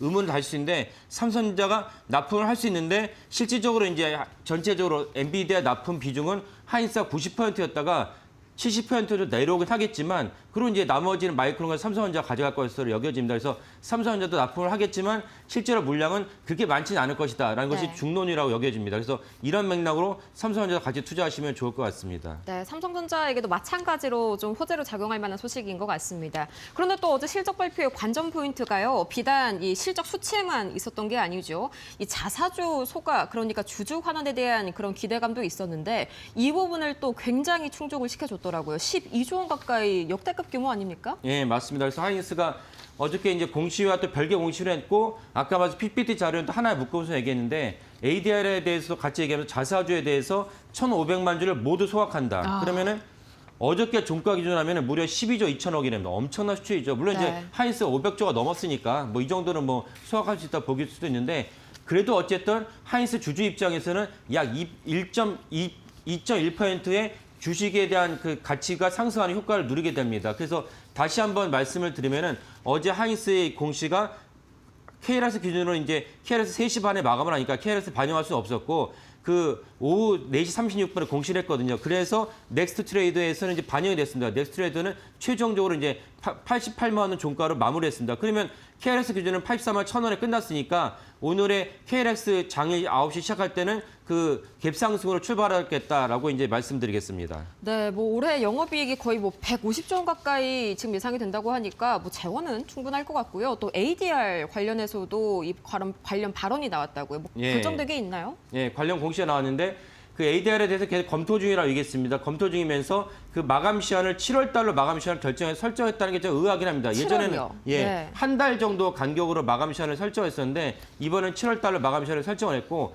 그다음에 또 많은 분들이 아시겠지만은 이재명 정부의 기조는 자사주를 갖다가 자사주를 소각하는 것입니다. 그쵸. 그런데 하이닉스의 ADR은 지속적으로 얘기한 것이 무엇이냐면 자사주를 기반으로 ADR을 발행하겠다 했기 때문에 그러면 이재명 정부의 기조랑 부딪힌다라고 볼 수도 있는데 이 점에서 중요한 점이 무엇이냐면 이재명 정부가 자사주를 갖다가 소각을 의무화하는 것은 이 정부의 기조이기도 하지만 입법화를 했거든요. 입법화를 했는데 법안을 갖다가 이제 원본을 보면은 법안에 뭐라 나와 있냐면 예외 조항이라고 뭐라 나와 있냐면 주주총회에서 승인을 받으면 예외를 둘 수 있다고 나와 있어요. 그러니까 하이닉스의 주주총회에서 이 자사주를 갖다 기반으로 무엇을 할 건지가 다루어지고 주주총회에서 자사주를 기반으로 해서 ADR을 발행하겠다는 것이 통과가 된다면 이재명 정부의 기조와도 충돌하지 않는다고 볼 수가 있습니다. 네. 그래서 주주총회가 되게 중요한데 올해 주주총회가 언제 열릴지 아직은 미정입니다. 다만 참조로 말씀드릴 것은 무엇이냐면 작년에는 27일 날, 3월 27일 날 이제 주주총회가 열렸어요. 그렇다면은 올해도 3월 그 마지막쯤에 주주총회가 열릴 것이고 해당 주주총회에서 자사주를 갖다가 추가로 획득을 하고 획득한 자사주를 기반으로 ADR을 갖다 발행하겠다는 것이 승인이 된다면 이제는 이제 하이닉스가 말한 것이 본격화된다고 보시면 되겠고 ADR에 대한 어떤 주가의 상승 부분도 보다 탄력을 받지 않을까라고 전망을 합니다. 네, SK하이닉스 어제도 분위기가 상당히 좋았는데 오늘은 또다시 갭상승으로 기분 좋게 우리 지수의 상승세를 이끌어주지 않을까 하는 기대감 다시 한번 가져봅니다. 이어서 비단 반도체뿐만이 아니죠. 이 방산주 쪽에도 계속해서 연일 좀 호재가 들려오고 있는데 어제는 또 하나 에어로스페이스가 거의 뭐 정규장에서 4%, 시간외에서는 또 마찬가지로 4%대 추가 상승을 좀 이어갔더라고요. 이 이슈가 좀 영향을 미쳤다고요. 예. 그 월스트리트저널 단독 보도를 얘기했는데 미국 육군에 필요한 어떤 탄약을 비롯한 물품을 갖다가 미국 본토에서 짓기로 했는데 그래서 여러 가지 기업들의 그 비딩을 받았죠. 비딩을 받았는데 네. 하나 디펜스 USA를 갖다 선정했다고 월스트리트저널이 단독 보도했습니다. 근데 하나 USA 디펜스는 하나 에어로스페이스의 계열사이기 때문에 해당 기사는 하나 에어로스페이스의 호재로 작동한다라고 볼 수가 있고 그래서 좀 전에 설명 들으신 대로 정규장 끝나고 나서 이 소식을 들은 투자자 입장에서는 하나 에어로스페이스를 넥스트 트레이드에서는 이제 KX보다 더 높은 종가로 마무리가 됐습니다. 그래서 동시에 하나 에어로스페이스도 오늘 KX가 장이 열리면은 갭상승으로 출발하지 않을까라고 생각을 합니다. 여기에 또 밤사이에 한 가지 국내 언론의 보도가 또 이어져 있더라고요. 보니까 하나 에어로스페이스의 대미 로비액이요 7배나 증가됐다고 합니다. 이것도 이번 사업자 선정의 좀 주요한 요인으로 자리 잡았지 않았나 싶은데요. 예. 미국은 이제 아시다시피 로비가 합법적인 국가 아닙니까? 그렇죠. 그러니까 로비가 합법적인 국가인데 또 하나 이제 오해의 소지가 있는 게 뭐냐면 우리가 로비를 한다면 따로 만나서 뭐 호텔에서 만나서 설명도 하고 뭐 뇌물과 뇌물이 아닌 어떤 경계에서 오고 간다 이렇게 생각할 수 있는데 그런 부분이 없지 않을 수 있겠지만 또 중요한 뉴스는 무엇이면 미국은 또 당연히 이제 입법이 중요합니다. 그래서 상원과 하원이 다 있는데 상원과 하원의 법안이 너무나 복잡하고 다양합니다. 그러니까 이 복잡한 법안을 갖다가 제대로 이해를 하고 관련된 보좌관이나 의원을 만나 설명한 것도 큰일입니다. 그러니까 이런 식으로 입법화가 로비가 이루어진다는 사실도 중요하고 그러면 그런 사실을 법안을 이해를 하고 해당 법안이 어떤 상임위원과 어떤 하원에 누굴 만나는지도 중요하죠. 이런 어떤 지적인 자극도 중요하기 때문에 로비가 양성화됐지만 우리가 생각하면 다른 차원이다. 그래서 고급 인력을 채용을 해서 그들 갖다가 적극적으로 이런 법안에서 우리 어떤 이런 입장이 있으니까 우리 입장을 반영해달라라고 이제 말하는 것도 로비의 일종이라고 볼 수가 있고 그래서 사실은 하나 에어로스페이스가 좀 전에 이제 그 국민일보 보도라고 이제 알고 있는데 그렇다면 보다 입법화를 강화하기 위해서 로비의 어떤 금액을 증액시키는 것은 당연한 것이다라고 볼 수가 있겠습니다. 네, 이렇게까지 대미 로비액을 대폭 늘리면서 이 지은 공장에서 과연 어떤 걸 만드는지 궁금하신 분들도 계실 것 같은데요. 기본적으로는 탄약의 수명을 연장하는 보조제라고 할 수 있죠. 이 핵심 추진제를 생산을 하는데 이게 굉장히 다양한 곳에 뭐 전차 포탄부터 곡사포용 포탄까지 활용이 됩니다. 이게 또 우크라이나 전쟁과도 관련이 있다고요. 예, 그래서 월스트리트저널 보도를 보면은 우크라이나 전쟁이 터지면서 바이든 정부와 트럼프 정부는 다양한 방식으로 우크라이나 정부를 지원해줬죠. 하지만 절대 무엇을 하지 않았냐면 지상군을 파견하지 않았어요. 만약 지상군을 파견했다는 것은 그 푸틴의 그 마지노선을 갖다 넘는다고 생각하기 때문에 네. 진짜 세계 3차 대전이 벌일 수도 있기 때문에 지상군을 파병하지 않았어요. 대신 무기고를 갖다 많이 또 이제 지원해줬습니다. 그 중에 하나 뭐냐 155mm 곡사포도 많이 지원해줬다. 그러니까 이번에 하나 USA가 낙찰받은 미국 아스칸조에 이제 지으려 하는 공장에서 155mm 곡사포도 생산한다. 그래서 우크라이나로 넘겨진 비지 않았습니까? 곡사포가 비어있던 부분을 이번에 지으려 하는 아칸소주 공장에서 이제 새로 생산이 된다는 것이 요지입니다. 그래서 우크라이나 전쟁에 우리가 또 다른 간접적인 수혜를 입는다고 볼 수가 있는데 이 점도 사실은 주목할 만하다 하겠습니다.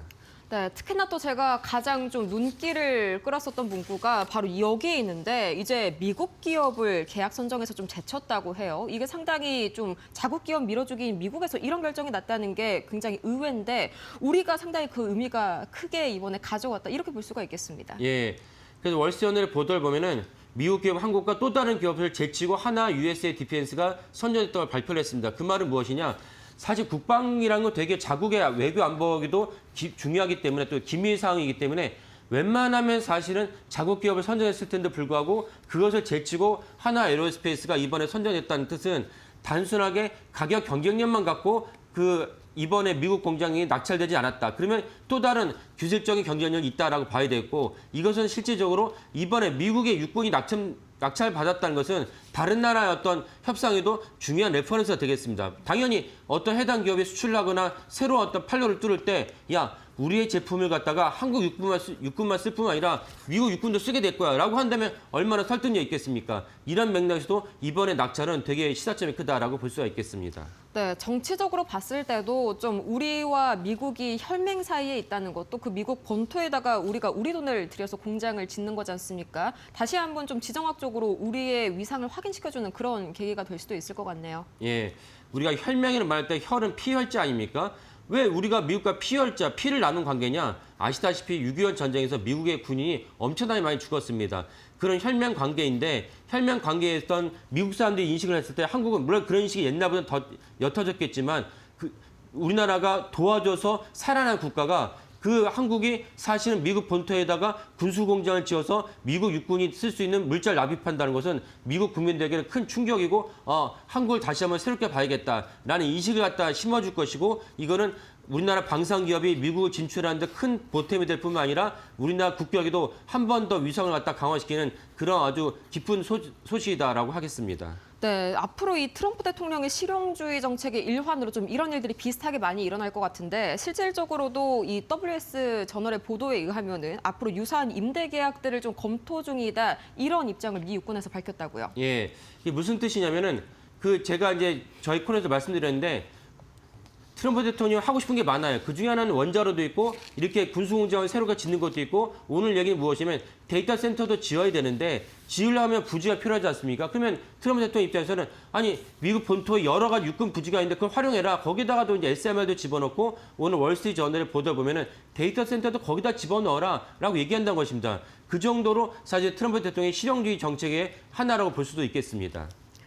네, 이렇게 마지막으로 월스트리트 저널의 보도까지 자세하게 파헤쳐봤습니다. 이 반도체부터 방산까지 호재 가득하게 시작하는 우리 증시 오늘 더더욱 기대가 되네요. 지금까지 조호진 타키온 대표와 함께 자세한 외신 소식들 분석해봤습니다. 좋은 말씀 고맙습니다. 예, 감사합니다.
네, 여러분 안녕하십니까? 1월 19일 목요일입니다. 날이 여전히 춥습니다. 자, 오늘 이데일리 신문에 나온 내용들 중 또 중요한 시장 관련된 내용도 살펴보겠습니다. 오늘 이데일리 기사도 뭐 이데일리뿐만이겠습니까? 뭐 주요 경제지들 또 주요 종합지들의 아마 경제면 톱 기사는 다 SK하이닉스 실적으로 가지 않을까 싶습니다. 좀 당겨서 했죠, 어제 오후에. 이데일리는 이제 제목에 영업이익률을 좀 타이틀로 뽑았습니다. 그래서 대만 TSMC를 제쳤다. TSMC가 54% 정도인데 58%니까 이게 제조업체가 영업이익률 58%라는 거는 이게 무슨 소프트웨어 회사도 아니고 이건 좀 하이닉스 입장에서 때는 기분이 되게 좋긴 한데 사는 사람은 하이닉스, HBM이나 레거시 디램 낸드를 사는 사람 입장에서 때는 저렇게 많이 남겨먹는다고라는 생각을 할 법합니다. 근데 엔비디아가 이미 이 영업이익률, 그러니까 영업이익률 엔비디아는 70%가 넘으니까 그 부분에 대해서는 좀 어느 정도 업계에서는 내성이 생긴 것 같습니다. 그래서 영업이익률이 이렇게 막 50%, 60% 상상할 수 없는 수준이 되는 거를 시장에서 바라보는 거는 그만큼 장악력이 있다, 핵심이다, 뭐 필수다, 없으면 안 된다. 이렇게 이제 오히려 이제 특히 회사의 가치에는 긍정적인 쪽으로 해석을 하는 게 아니야 생각이 좀 들 정도로 뭐 SK하이닉스 영업이익률은 엄청나고요. 영업이익률 이 추이도 뭐 표에서 나오는 좀 보시면 이거는 뭐라고 해야 됩니까? 그러니까 23년도에 마이너스 7.7조 이렇게 이제 바닥을 찍고 24년도에 23조 이때도 사실은 굉장했죠. 근데 작년에 무려 47조. 근데 사실 이제 표가 하나 더 나와줘야죠. 표가 하나 나왔는데 이제 26년 올해는 지금 100조 원저리 얘기가 나왔던 게 불과 한 달도 채 안 됐습니다. 근데 지금 어디까지 나오냐면 130조 얘기까지 좀 나오고 있는 상황이고요. 이렇게 되면은 사실 지금 얘기가 나오고 있는 130조 영업이익도 또 어떻게 바뀔지 모르는 상황이 좀 되는 것 같습니다. 지금 당장 삼성전자, SK하이닉스 두 회사의 영업이익이 올해 합쳐서 300조 넘을 것이라는 얘기가, 그러니까 200조 얘기가 올 초였고 지금 불과 한 달도 안 된 사이에 300조로 또 역시 한 50% 이상 두 회사의 영업이익이 더 늘어날 것이다. 이거는 이제 그냥 단순히 증가한다라고 표현하기에는 너무 좀 약하죠. 폭증이라는 표현을 써야 되겠죠. 그렇게 좀 가고 있다라는 거고, 뭐 어제 실적 복기를 굳이 하자면 매출액 97조, 영업이익 47조. 그래서 작년 연간 영업이익 47조는 이제 삼성전자 영업이익도 좀 앞선 거고, 뭐 역대 최대 이런 말은 너무 진부하죠 이제. 특히 4분기 실적이 전년 대비 66%, 영업이익은 137%. 그러니까 작년 4분기에만 영업이익이 19조가 넘었으니까요. 삼성전자가 20조였고, 근데 삼성전자는 잘 아시는 것처럼 반도체 외에도 여러 가지가 또 있고, 그래서 이제 반도체 영업이익이 삼성전자를 앞서는 것은 뭐 이제 계속 이어지고 있는 상황이고요. 4분기가 이렇게 뭐 영업이익이 137% 늘어났다는 얘기는 이제 올해 1분기, 그러니까 2026년 1분기, 2분기로 갈수록 이 영업이익 규모는 더 커질 수 있다 이렇게 해석을 해서, 그러니까 이제 올해 영업이익 130조 얘기가 나오는 것 같고요. 하이닉스가 최근 어제 그제 이틀 동안 하여간 유난히 많이 삼성전자보다 올랐던 이유가 이제 이렇게 실적에 있었구나 생각이 들고, 사실은 이제 더 중요한 거는 어제 자사주 소각을 했다라는 거. 이게 12조 2천억 규모인데 이게 2.1%거든요. 그러니까 갖고 있는 자사주 거의 다 던진다는 얘기인데, 이게 이제 뭘 의미하느냐라는 부분을 좀 저도 좀 얘기를 들어보니까, 원래 이 2.2%대 자사주 가지고 미국에서 ADR을 뭐 발행을 해서 나스닥에 상장하네 뭐 이런 얘기 나왔지 않습니까? 근데 그 부분을 싹 이제 없앴죠. 이게 사실 논란이 좀 있었거든요. 정부의 주정하는 정책에 반한다. 근데 이거를 다 소각을 해서 기본적으로 물량을 줄이는 상황에서 이제 다시 주정하는 정책을, 그러니까 이를테면 ADR을 발행을 한다는 거에 대해서 어제 SK하이닉스의 이제 컨콜에서의 얘기는 검토하고 있다는 얘기니까 할 가능성이 높다고 봤을 때, 그러면 결국 자사주를 2% 이상으로 사서 할 수 있다라고 얘기가 된다 그러면 SK하이닉스는 이제 유통 물량 자체도 자꾸 줄어드는 구조로 갈 수 있다. 그럼 EPS가 이제 확 올라가는 거죠. 어쨌든 이런 부분도 최태원 회장이 2,000조 가치가 있다고 얘기한 거가 이제 괜한 말이 아닐 수도 있겠다라는 그런 어떤 조합들이 하나하나 좀 만들어져 가고 있는 게 아닌가 생각이 듭니다. SK하이닉스는 이런 식이라면 특히 이제 향후에 ADR이 됐든 뭐가 됐든 자꾸 뭔가 이렇게 하나씩 이렇게 좀 투자자들한테 세론이 될 수 없게 만드는 뭔가를 자꾸 하나씩 이렇게 던져주고 있는 상황이기 때문에 뭐 실적 뭐 좋은 걸 뭐 둘째치고 그렇기 때문에 SK하이닉스는 실적 발표한 이후에 삼성전자처럼 세론이 그렇게 뭐 세게 나오거나 세론이 나오거나 이러기가 좀 어렵지 않겠냐. 저 같아도 안 팔 것 같은데 이런 식이라면. 어쨌든 많은 투자자분들이 이 부분들에 대해서 아마 공감하시지 않을까 생각이 좀 듭니다. 천스닥 시대 나도 돈 좀 벌어보자. 개미들 들썩들썩. 예, 개인 투자자들이 좀 뭐 상당히 좀 많이 시장에 다시 들어오고 있습니다. 잘 아시는 것처럼 지금 주식 계좌 수가 1억 계좌 육박을 했고요. 지금 가서 기다려야 된다고 그럽니다. 주식 계좌를 이제 개설하려고 그러면 웨이팅을 해야 될 정도다라는 얘기가 좀 나오고 있고, 그 다음에 이 개인들이 요즘에 투자하는 거를 보면 가장 큰 흐름은 ETF로 들어가서 그 ETF를 통해서 이제 코스닥 150 또는 코스피 200 이렇게 인덱스 상품인 거죠. 이쪽 뭐 레버리지는 뭐 당연히 말할 것도 없고요. 여기에 이제 엄청나게 투자를 하고 있다. 조금 전에 이 뉴스브리핑 들어오기 전에 그 수급 그 표 나오지 않습니까? 거기 보면 개인은 뭐 엄청나게 한 7조 가까이 팔고 있는데 그대로 기관에서 7조 이상 좀 상으로 나오죠. 그 기관이 대부분 다 금융 투자, 즉 ETF 자금이라고 봅니다. 지금 잘 나오네요. 코스닥으로 가 보시면 조금 더 이해하시기가 좀 확인을 하실 수가 있는데, 그러니까 이런 식으로 지금 개인의 투자가 좀 바뀌고 있다는 얘기입니다. 개인이 코스닥에서 7.9조, 8조 가까이 매도하고 지금 기관이 7.4조 매수했잖아요. 근데 이 기관의 7.4조 매조에 거의 한 7조 정도가 금융투자 쪽에서 지금 집중되고 있는 거거든요. 그러니까 그런 부분들이었고, 뭐를 사냐 봤더니 코덱스 코스닥 150 여기에 2,400 가까이. 그래서 국내 상장 전체 ETF 중 자금 유입 1위. 뭐 압도적입니다. 그 다음에 코스닥 2배 추종하는 코덱스 코스닥 레버리지 150, 요거 885억에서 전체 4위. 그러니까 코스닥의 지수에 투자하는 상품의 1위, 그러니까 전체 1위하고 4위가 이 코스닥이었고, 합치면은 거의 요것만 3천억이 넘습니다. 이게 참 엄청난 거죠. 그러니까 이쪽으로 돈이 좀 특히 개인 투자자들의 이 ETF 자금이 이쪽으로 좀 집중되고 있다, 이렇게 좀 봐야 될 것 같습니다. 뭐 이 코덱스, 즉 삼성자산운용뿐만 아니라 미래자산운용이나 다른 자산운용사들도 대부분 다 이 코스닥 관련된 요 지수 상품에 좀 돈이 좀 유입이 좀 되고 있는 상황이고요. 지수도 엄청나게, 주가도 좀 엄청나게 올랐습니다. 그 지금 보니까 그 수익률 1위가요. 키움증권의 키움자산운용의 키움 코스닥 150 선물 레버리지 35%인데, 요런 류의 레버리지 코스닥 레버리지 상품들이 다 최근 일주일 새 수익률이 30%가 넘습니다. 엄청난 거예요. 말도 안 되죠. 사실은 일주일에 30%를 넘는다는 게 레버리지 상품이라는 특성이 있긴 합니다만. 어쨌든 지금 잘 아시는 것처럼 코스닥은 이건 단순히 키 맞추기 차원을 넘어서서 기본적으로 코스피가 5천을 딱 돌파한 상황이니까 목표 달성을 한 상황이기 때문에 이제는 에너지를 다 이제 코스닥을 뭐 3천까지 뭐 금방 가겠습니까만 어쨌든 적어도 2천까지는 좀 가겠다라는 그런 의지를 좀 표명하고 있다, 이렇게 좀 볼 수 있어서요. 물론 조정이 있을 수 있죠.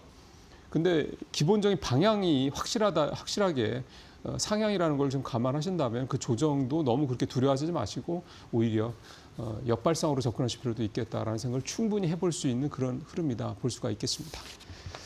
자, 이렇게 시장이 좋으면 빚으로 투자하신 분들도 굉장히 많습니다. 신용공여 잔고 추이도 한번 표로 한번 볼까요? 전체가 29조까지 지금 30조 육박을 했고요. 코스피가 18조, 코스닥이 10조 이렇게 됩니다. 코스피가 지금 더 가파르게 올라가고 있는 건데, 이거는 이제 역시 대부분 다 삼성전자, SK하이닉스 같은 이런 반도체, 뭐 현대차 이런 대형주들 중심으로 좀 들어오고 있다고 좀 보시면 되겠고, 코스닥도 지금은 밋밋합니다만 아마 이런 분위기라면 코스닥이 이제 코스피 이상으로 신용증여, 신용공여 잔고, 그러니까 즉 빚으로 투자하는 게 늘어날 가능성이 높다, 이렇게 좀 봐야 될 것 같고요. 그러다 보니까 이제 증권사들은 한도가 있습니다. 그러니까 막 마구잡이로 이 담보대출을 해줄 수가 없습니다. 그래서 그 자기 자본이라든가 이런 뭔가 한도들이 다 있는데, 그 부분에 지금 다 찬 증권사들은 이 신용공여를 좀 못하고 있습니다. 그래서 중단했다라는 증권사들이 좀 하나하나 나오고 있는데, KB증권 같은 경우도 주식펀드 주가연계증권, 즉 주식하고 펀드 ELS 증권담보대출, 내가 갖고 있는 거, 내가 만약에 주식을 1억 갖고 있으면 계좌에 그 1억만큼의, 이거 좀 뭐 더 한다고 합니다. 어쨌든 대략 1억 정도의 그 대출을 받을 수 있는 건데, 이제 그거를 이제 중단한다, 이제 이렇게 얘기를 하고 있고, 뭐 SK증권도 그렇고, 뭐 이렇게 여러 가지 나오고 있습니다. 지금 SK증권의 SK하이닉스 같은 경우 신용 잔고가 1조 3천억. 그러니까 SK하이닉스를 산 사람들은 중에 1조 3천억 원어치는 이제 빚으로 산 사람들이, 이런 얘기가 되는 건데 더 늘어나겠죠 앞으로. 근데 증권사들이 이제 이 부분이 조금 줄어들면 또 다시 대출을 시작을 하고, 또 차면 또 중단하고, 이런 식으로 계속 좀 하고 있는 그런 상황입니다. 어쨌든 이거를 근데 무조건 뭐 부정적으로 볼 필요만 있느냐? 그러니까 미수로 빠지는 거 이런 것들은 좀 위험하지만 3일짜리밖에 안 되니까, 이 신용공여 중에는 보통 뭐 3개월, 6개월, 1년 이렇게 가다 보니까 금리는 무조건 굉장히 세죠. 그 이상의 수익만 내면 된다라는 생각을 하고 좀 이거를 좀 하시는 분들이 좀 많다라는 얘기가 되는 거고요. 이제 그 이상의 수익을 낼 수만 있다면 뭐 이 신용공여, 이것도 사실 어떻게 보면 지금 같은 이런 초강세장에서는 그렇게 부정적으로만 볼 필요는 없지 않겠느냐, 이렇게 생각도 좀 듭니다. 자, 마지막으로 환율 얘기 좀 짧게 해보겠습니다. 환율이 뭐 추풍낙엽처럼 떨어진다, 뭐 그런 표현이 좀 맞습니다. 표 한번 보시죠. 이거는 이제 2025년 11월 3일 그때 1,428원까지 떨어졌던 게 물론 그 이후에 뭐 여러 가지 우리 우여곡절이 있었지 않습니까? 그래서 1,500원까지 갔던 거고 최근에 다시 뭐 1,400 거의 한 80원 정도까지 육박을 했다가 이제 정부가 적극적으로 개입을 나서고 하면서 떨어졌는데 떨어지는 폭이 굉장히 가파르죠.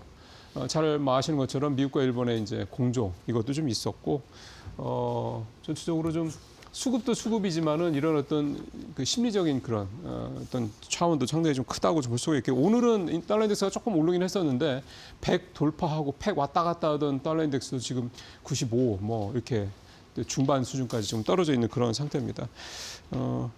예, 아무래도 이게 결국은 여러 가지 뭐 오늘 이데일리 기사 보면 이 기사 말고도요.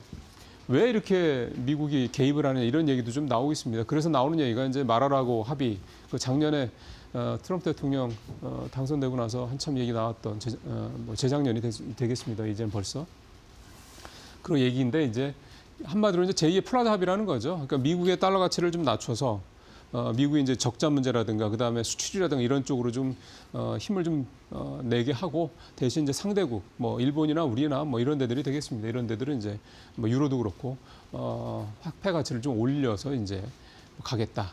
우리처럼 뭐 1,400, 1,500원까지 이렇게 원화 가치가 떨어진다는 걸 생각하면 좀 우리로서는 차라리 반가운 얘기가 될 수도 있습니다. 물론 뭐 그렇게 우리가 플라자 합의 같은 뭐 이런 식으로 갈 건 아닙니다만 어쨌든 그래서 환율이 1,420원대까지 떨어졌고 이게 더 뭐 얼마까지 떨어질지 모르겠었는데 1,300원대 중반 얘기까지들 나오더군요. 그래서 1,400원, 1,300원대까지 진입도 이제는 충분히 고려해 볼 만한 생각해 볼 만한 때가 됐다.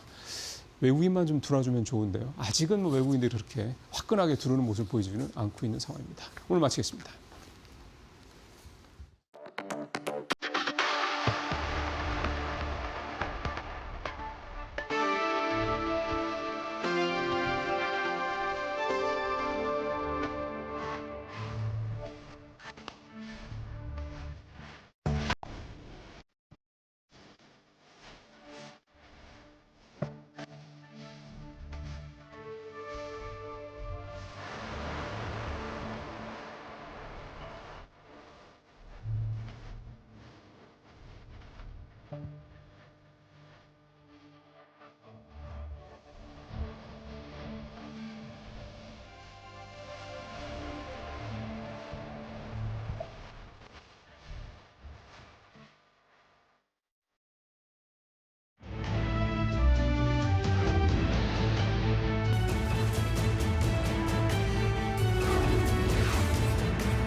밤사이에 FOMC도 소화한 뉴욕 증시였고요. 또 이어서 SK하이닉스의 역대급 실적 발표, 또 이어 M7 종목 중에서 세 가지 종목들이 마찬가지로 예상치를 웃도는 실적을 발표했습니다. 과연 이 복잡한 셈법 속에서 오늘 투자 전략 어떻게 가져가야 할지 이창환 IM증권 서울금융센터 이사 옆에 나와 계십니다.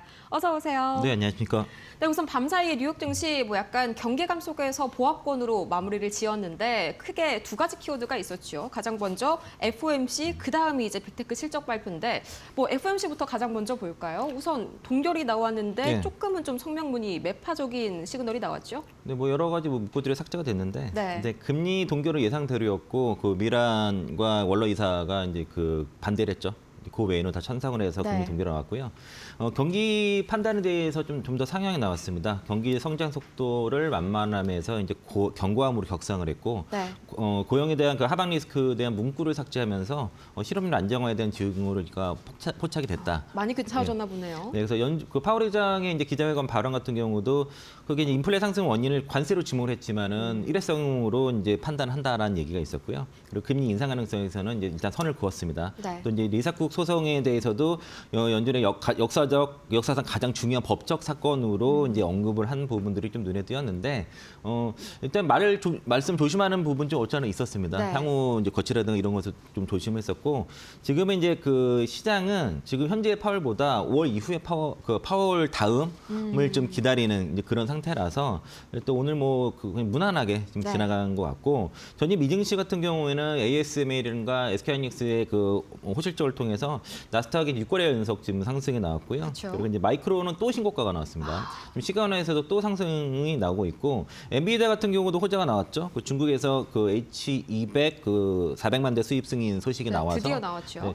요거는 뭐 하이닉스한테 많이 유리한 소식이고 그리고 웨스턴 디지털 12%, 인텔도 11% 급등이 나오면서 이제 주요 장비 소재 업체들도 상당히 좀 강세가 좀 나왔다는 거고요. 네. 달러가 약세가 좀 눈에 띕니다. 지금 그 달러 인덱스가 96대까지 떨어졌는데 95 중반대까지 네. 떨어지는 걸 봤습니다. 그래서 이제 어쨌든 그 트럼프의 약달러 선호죠. 뭐 수출에 도움이 된다는 발언이 있었는데 네. 지금 베센트가 약간의 그 개입 부인 발언을 하면서 약간 반등 좀 시도는 하지만은 저희 앞서 말씀하신 것처럼 일본과 미국과의 동조로 인해서 그렇죠. 지금 달러 약세가 좀 진행이 되고 있다는 거고 빅테크 실적은 마감 후에 메타, 테슬라, MS 모두 예상치를 상회했는데 네. 지금 그 MS 같은 경우에는 이제 투자 비용에 대해서 부담이 있고 향후 매출 가이던스가 다소 가이던스 하회가 되면서 네. 그러면서 이제 시간에 급락이 나오는 지금 상황이고요. 마이너스 5% 정도 마이크로소프트가 이제 좀 급락 나오고 있죠. 또 나머지 뭐 빅테크도 뭐 테슬라도 볼까요? 플러스 3% 시간에 급등하고 있네요.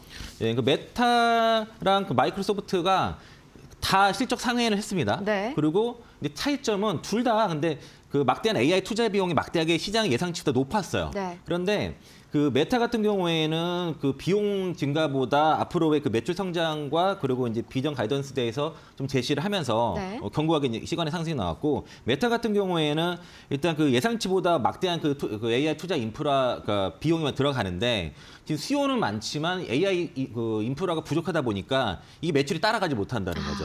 그래서 비용은 많은데 그만큼 지금 매출이 따라오지 못한다는 그런 부담 때문에 네. 급락세가 나타난 거고 그 테슬라 같은 경우는 제가 처음에 저는 뉴스로서는 컨센 하회로 봤는데 정리된 내용으로는 그 매출 컨센 상회로 나오더라고요. 견조하게 예, 나왔네요. 그러니까 자동차 부분 같은 경우가 이제 연간 163만 6천 대 뭐 이 정도로 해서 2년 연속 감소세가 나왔는데 그 에너지 부분에서 전년 대비 81%의 그 실적 성장이 나왔습니다. 매출 네. 성장 나오고 그러면서 이제 에너지 부분이 자동차 부분의 수익성을 보완해주면서 새로운 성장의 축이 나왔는데 그 올해 투자 규모가 그 110억 달러 이상으로 대폭 증가할 예정인데 대부분이 옵티머스 프로그램과 AI 인프라 중에 다 할당이 됐습니다. 전기차 기업은 더 이상 아닌 거네요. 네, 그러니까 이제 테슬라가 이제 단순하게 이제 전기차 기업, 완성차 기업이 아닌 AI 기업으로 계속 저정이 하는데 심혈을 네. 기울이고 있고, 그리고 이제 올해 연말 되면은 그 로보택시 상용화 이런 부분들도 좀 언급이 돼서 시간에 뭐 어떤 시장에 좀 원하는 어딩들을 좀 해줘서 한 3.5%가 올라갔고, 그러니까 이제 전기차 부진으로 해서 본업에 대한 수익성은 악화는 됐지만 네. 그 에너지 사업에 대한 폭발적인 성장과 그리고 이제 이런 그렇다는 강력한 현금 흐름이 나타나 보니까 뭐 피지컬 AI 부분 이 부분에 대해서 특히 그 휴머노id 로봇 그리고 자율주행으로서의 전환되는 그런 이제 공격적인 투자를 지속하고 있어서 네. 사실 이 부분이 제가 그 최근에 현대차 계속 말씀드리지만은 네. 현대차가 굉장히 유사한 사업 구조를 가지고 있어서 오늘 좀 국내 증시에 네. 그럼 영향을 좀 미칠 수가 그렇죠. 이제 있겠네요. 오늘 현대차가 이제 실적 발표하면서 뭐 주주환원 정책들 이런 거 쭉 발표할 텐데 이제 지금 테슬라와 상당한 그 사업 모델 앞으로 계속 비슷해질 거라서 네. 앞으로는 이제는 그 현대차도 도요타와의 어떤 점유율 경쟁이 아닌 그 테슬라와의 휴머노id 로봇 사업과 그리고 자율주행에서의 이제 기술 비교가 되면서 네. 테슬라와의 시가총액을 좁히는 그런 길을 갈 거라고 보고 있습니다. 네, 이렇게 해서 이 마이크로소프트와 테슬라 그리고 메타까지 굉장히 빠른 호흡으로 저희 한 번에 정리를 해본 미증시 마감 시황이었습니다. 이제 우리 증시로 한번 눈길을 돌려볼 텐데 우선 SK하이닉스가 어제 이제 장 마감 후에 깜짝 실적을 발표했죠. 이 SK하이닉스 뭐 TSMC 영업이익률을 따라잡았다고 하는데 오늘 당연히 뭐 갭상승 정도는 깔고 들어가게 될까요? 네, 어제 뭐 그 영업이 그 19조 1,000억 원 거의 2,000억 가까이 나왔는데 그렇죠. 컨센을 상회했습니다. 컨센보다도 상회했는데 누구는 뭐 20조 안 나왔으니까 세로 나와야 되는 거 아니야 이런 그러니까 얘기도 세론이 안 있었는데 나왔더라고요. 근데 제가 볼 때는 이보다 완벽한 실적 발표가 없어요. 네. 예. 특히 이제 영업이익이 58% 같은 경우가 58.4인데 TSMC가 54%니까 지금 7년 만에 그 TSMC 영업이익률을 넘어선 거거든요. TSMC가 거의 밸류가 한 20배 정도 보통 받고 있는데 네. 이제 어저께 SK증권에서 SK 하이닉스에 대한 목표 주가 150만 원 내면서 퍼 9배 줬습니다. 어마어마하네요. 20배 주면 네. 얼마 되는지 아세요? 얼마인데요? 300만 원 나와요, 그러면. 깜짝 놀랄 만한 그렇게 그런 주기는 어려운 성적이네요. 거죠. 네. 그러니까 당장은 부담되니까. 시티증권에서도 SK하이닉스 140만 원 목표가 잡을 때, 그러니까 지금 그냥 그 PBR로 안 하고 네. 그 스탑 밸류에이션 방식으로 HBM과 D램을 나눠서 한 방식이에요. 네, 네, 그렇게 네. 해서 140을 잡았는데 아직은 하이닉스나 삼성전자대에서 포로 밸류에이션 주기를 현대 국내 증권사에서는 부담스러워하는 거죠. 왜냐하면 그렇게 잡으면 조금 보수적이네요. 너무 높아요. 네, 그쵸. 목표가가 너무 높으니까 마이크론과 TSMC랑 비교해서 비슷하게 잡아도 문제가 없을 텐데 아직은 그렇게 하기에는 지금과의 목표 주가가 괴리가 너무 크기 때문에 네. 그렇게 할 수는 없거든요. 그래서 삼성전자, SK하이닉스 등 지금은 계속 꾸준하게 아마 목표 주가가 그러니까 실적 컨센서스도 상향이 되면서 네. 목표 주가가 계속 올라가는 그런 구조가 될 거고요. SK증권에서 SK하이닉스 올해 영업이익 147조 잡았고 어저께 CT증권에서 150조 잡았습니다. 150조 이야기가 나왔죠. 네, 삼성전자는 어제 SK증권에서 올해 영업이익 180조 잡았으니까 그럼 두 기업 합쳐서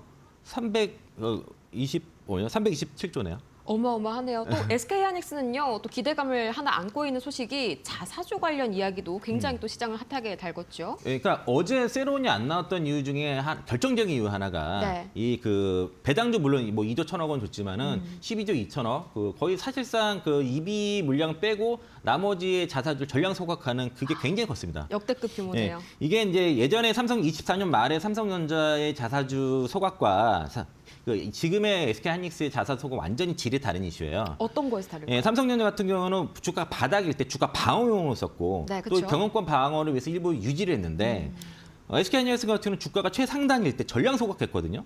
이러면은 이거는 이제 그 현재 이재명 정부의 기조에 반하지 않는 거죠. 네. 자사주 소각을 했으니까. 그쵸. 그러면서도 그 ADR 상장에 대해서 기대감을 열어놨단 말이죠. 검토 중이다 계속 이야기가 나왔죠. 그래서 이거 그 외국인들 SK하이닉스를 보기 때문에 이거는 글로벌 그 스탠다드 거버넌스에도 부합하는 이슈고 네. 이는 SK하이닉스가 향후 글로벌 기업으로 가겠다는 의지를 나타낸다고 그렇게 봐야 되고요. 그러니까 현재는 이 자사주 12조 가지고는 미국에 상장해봤자 소형주축밖에 못 봐서 의미가 그렇게 크지 않아요. 네. 변동성만 커지고. 그렇기 때문에 충분하게 자사주를 지금 거는 소각을 하고 향후에 한 4에서 5% 정도의 자사주를 다시 매입을 한 다음에 그걸 상장하는 게 가장 베스트입니다. 네. 그러면은 이번 조치를 통해서 투자자들 특히 외국인 투자자들이 하이닉스에 대해서 정말 글로벌 기업으로서 네.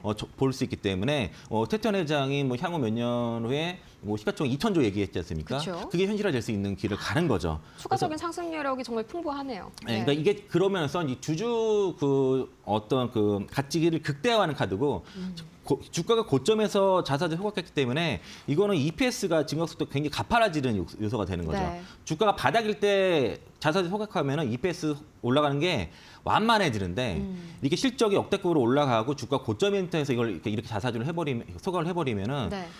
주주 활용 가치가 굉장히 극대화된다고 그렇게 볼 수 정말 있겠습니다. 더할 나위가 없는 소식인 것 같습니다. 네, 근데- 그래서 앞으로는 네. 그래서 SK하이닉스가 현금 흐름도 플러스로 돌아섰기 때문에 추가적인 주주 환원 정책에 대한 기대감이 한껏 높아졌기 때문에 지금의 이 역대급 실적과 기대감이 높아지고 글로벌 스탠다드에 부합하면서 글로벌 기업으로 갈 수 있는 이런 기업의 세론이 나올 수가 없는 거죠. 네, 올해 뭐 150조 원 이야기까지 나왔으니까 뭐 재원도 굉장히 뭐 풍부한 그런 상황이겠네요. 이제 삼성전자, SK하이닉스에 비해서 어제 오늘은 살짝 조금 외면받는 그런 모습입니다. 뭐 오늘은 이미 잠정치가 나온 상태에서 세부적인 디테일이 나온 거기 때문에 SK하이닉스에 비해서는 약간은 좀 그 플러스 여파가 좀 덜할 수는 있겠네요. 실전 20조 잠정주자 영업이익 발표하고 나서 그래도 강한 모습입니다. 이제 네. 그 하이닉스 뒤지지 않아요. 지금 어제도 그 넥스트 트레이드에서 보면은 3% 이상 우선주도 같이 올라갔기 그럼 때문에 오늘은 좀 어떤 부분을 체크를 해봐야 될까요? 이제 뭐 HBM, 엔비디아 쪽에 HBM4, 뭐 퀄테스트 네. 좀 실제 이제 기사 났던 것들에 대한 확인도 그쵸, 필요할 거고. 기사가 났었죠. 네, 그리고 향후에 이제 그 실적 가이던스, 그 방향 이런 부분에 대해서 체크가 필요할 거고요. 네. 삼성전자 같은 경우에는 지금 어쨌든 회사가 지금 기술적으로 바뀌어지는데 네. 이게 파운드리 쪽에서의 좀 얘기가 뭐 소주 얘기 이런 것들이 나오게 됐을 때는 상당히 좀 시장의 기대감이 더 높아지지 않을까. 네. 저도 기대하는 게 지금 그 HBM도 좋고 D램도 좋고 낸도도 다 좋은데 이 파운드리 쪽의 수율 특히 그 4나노랑 2나노 쪽의 수율이 올라가고 여기에 대한 수주가 막 밀고 들어오고 있다고 들었거든요. 네. 지금 가동률 높아지고 그래서 파운드리 쪽에 좀 긍정적인 얘기가 또 나온다고 한다면은 주가 또 추가 상승 가능성이 상당히 높고 네. 지금의 삼성전자나 SK하이닉스는 현대 추세가 실적 추진치가 지속 올라가고 있고 그쵸. 그리고 증권사들의 지금 목표 주가 잡는 방식이 밸류에이션 방식이 바뀌고 있습니다. PBR에서 스탑 밸류에이션 또 퍼로 가고 있는 상황이면서 마이크론과 TSMC와의 비교를 하기 시작했기 때문에 격차가 점점 줄어들고 예, 이거 있네요. 점점 그 밸류에이션이 그 밸류에이션 리레이팅이 지속되면서 목표 주가 계속 상승할 거로 보여지기 때문에요. 네. 이런 기업 같은 경우 쉽게 매도하시면 안 되는 거예요. 아. 일단 샀으면 매도를 생각하시면 안 되는데 계속 지금은 홀딩. 아직은 네. 그래. 아직은 그래요. 그러니까 실적 추정치가 상향되고 목표주가 상향 구간에서 쉽게 파는 거 아니다라고 강조드리고 싶습니다. 네, 좋습니다. 여전히 추가 상승 여력이 아주 풍부하게 남아있는 두 종목 이야기 나눠봤고요. 이제 전체적인 시장 이야기를 좀 해볼 텐데 코스피가 5,100 그리고 코스닥이 1,100선을 어느덧 금방 돌파했습니다. 이제 어제 코스피가 1.69%, 코스닥이 4.7% 정말 뭐 거의 사이드카가 걸릴 만한 그 정도의 깜짝 놀랄 만한 상승을 보여줬는데 유독 요새 코스닥이 이렇게 강한 이유, 저번에도 뭐 7% 뛰었지 않습니까? 이유가 뭘까요? 단기간에 뭐 22% 코스닥 지수가 올랐는데요. 네. 이런 그 어떤 이 관결이 이런 질주에는 그쵸. 정부의 그 1월 23일 코스닥 3천 시대 선언이라는 강력한 이거 심리적 촉매제가 작용을 했고 이게 이제 정책 발표를 넘어서 공매도 그 세력들한테는 거의 뭐 그 데드라인 성공한 거와 다름없죠. 그쵸. 그러니까 이제 정부가 보증한 쇼스키즈 장세다 이렇게 볼 수 있겠고요. 이게 완전히 그 코스피 5천 시대에 소외되었던 개인 투자자들이 포모를 느꼈었는데 이런 5천이 실제 갔잖아요. 그렇죠. 정부를 믿는 거죠. 확인을 했죠. 예, 그럼 코스닥 3천? 와 그러면은 이제 지금이라도 나가 뛰어들어 돈을 벌어야 된다. 포모성 매수가 막 들어오는 거고 그 정부가 밀어올린다는 확신은 그동안 되게 상당히 너무 비싸라는 보수적이었던 개인 투자자들이 네. 종목은 선택할 수 잘 몰라. 그럼 지수를 사. 삼성 네. 간다니까. 지수로 ETF 막 밀고 들어오는 거고 이게 단순하게 상승을 넘어서 사지 않으면 도태된다 이런 포모성 대표적인 매수가 포모 사례죠, 이게. 들어온 거고요. 네. 이런 요게 이제 금융 투자 매수가 대량으로 들어왔는데 이게 네. 다 개인 투자들 자금이에요. 개인 투자가 ETF 매수하게 되면 LP의 유동성 공급이 이제 LP가 유동성 공급과 그 중립 포지션을 통해서 주식 선물을 매수를 해서 네. 다 금융 투자로 잡히는 거고 그러면서 거래소상 금융 투자로 잡히는데 이게 이제 개인 투자들이 코스닥 레버리지를 주로 많이 샀단 말이에요. 그쵸. 그렇게 되니까 이제 거기에 LP 증권사들 기계적으로 현물 주식을 막 사니까 그러면 주가 올라가죠. 그럼 펀드 비중 맞추기 위해서 기관들도 사고 그쵸. 그리고 공매도도 쇼스키즈가 좀 터지고 시가총액 올라가니까 매수가 더 올라가는 이런 상황이 벌어진 거죠. 네. 그래서 지금의 코스닥의 이런 상황은 그 포머성 패시브 스키즈 장사라고 그렇게 명령해 줄 수가 있겠고요. 네. 근데 그 문제는 지금의 상승이 펀드멘털과 무관하게 서로가 서로 밀어올리는 그렇게 해서 지금 자가발전식의 장사가 됐단 말이에요. 그쵸. 그런데 어제부로 그 에코프로를 비롯해서 주요 종목들이 투자 경고 지정 예고가 들어갔습니다. 좀 다수 그러니까 나왔습니다. 정부가 네. 지수를 띄웠는데 역설적으로 이런 정부가 만든 과열을 정부가 다시 제재를 해야 되는 그런 상황인 거고 네. 수급의 질이 좀 안 좋아요, 사실은. 이게 이제 코스피와는 좀 이번에 다른 1월 이슈죠? 23일 네. 이후에 유입된 자금이 어떤 가치 투자 자금이 아니라 지수 상승에만 오로지 베팅한 레버리지성 자금이기 때문에 네. 이게 막 하락 시에는 같은 속도로 빠져나갈 수 있는 위험이 있습니다. 그래서 지금 개인들의 ETF 매수가 금융 투자를 잡히는 실제 기관이 아닌 개인 자금인데 이 어떤 기관으로 잡히는 착시에 대해서는 이번에 투자 경고 종목 지정 예고가 속출하면서 이런 야수성이 좀 지칠 때가 됐다. 지금부터는 좀 조심할 때가 됐다라고 말씀드리겠습니다. 네, 한마디로 실적에 책임져 주지 않는 유동성 장세, 이 코스닥의 과열 현상 다시 한번 경고해야 되는 그런 이슈인 것 같습니다. 지금까지 이창원 IM증권 이사와 함께 자세하게 현 상황 진단해봤습니다. 좋은 말씀 고맙습니다. 맞습니다. 오늘 저희가 준비한 소식은 여기까지입니다. 계속해서 이어지는 반도체단의 호재, 또 오늘 이어서 삼성전자의 세부 실적까지 오늘 자세한 이슈들 잠시 후에 이어지는 마켓나우 1부에서 만나보시기 바랍니다. 저희는 더 유익한 소식 들고 돌아올게요. 오늘도 함께해 주신 여러분 고맙습니다.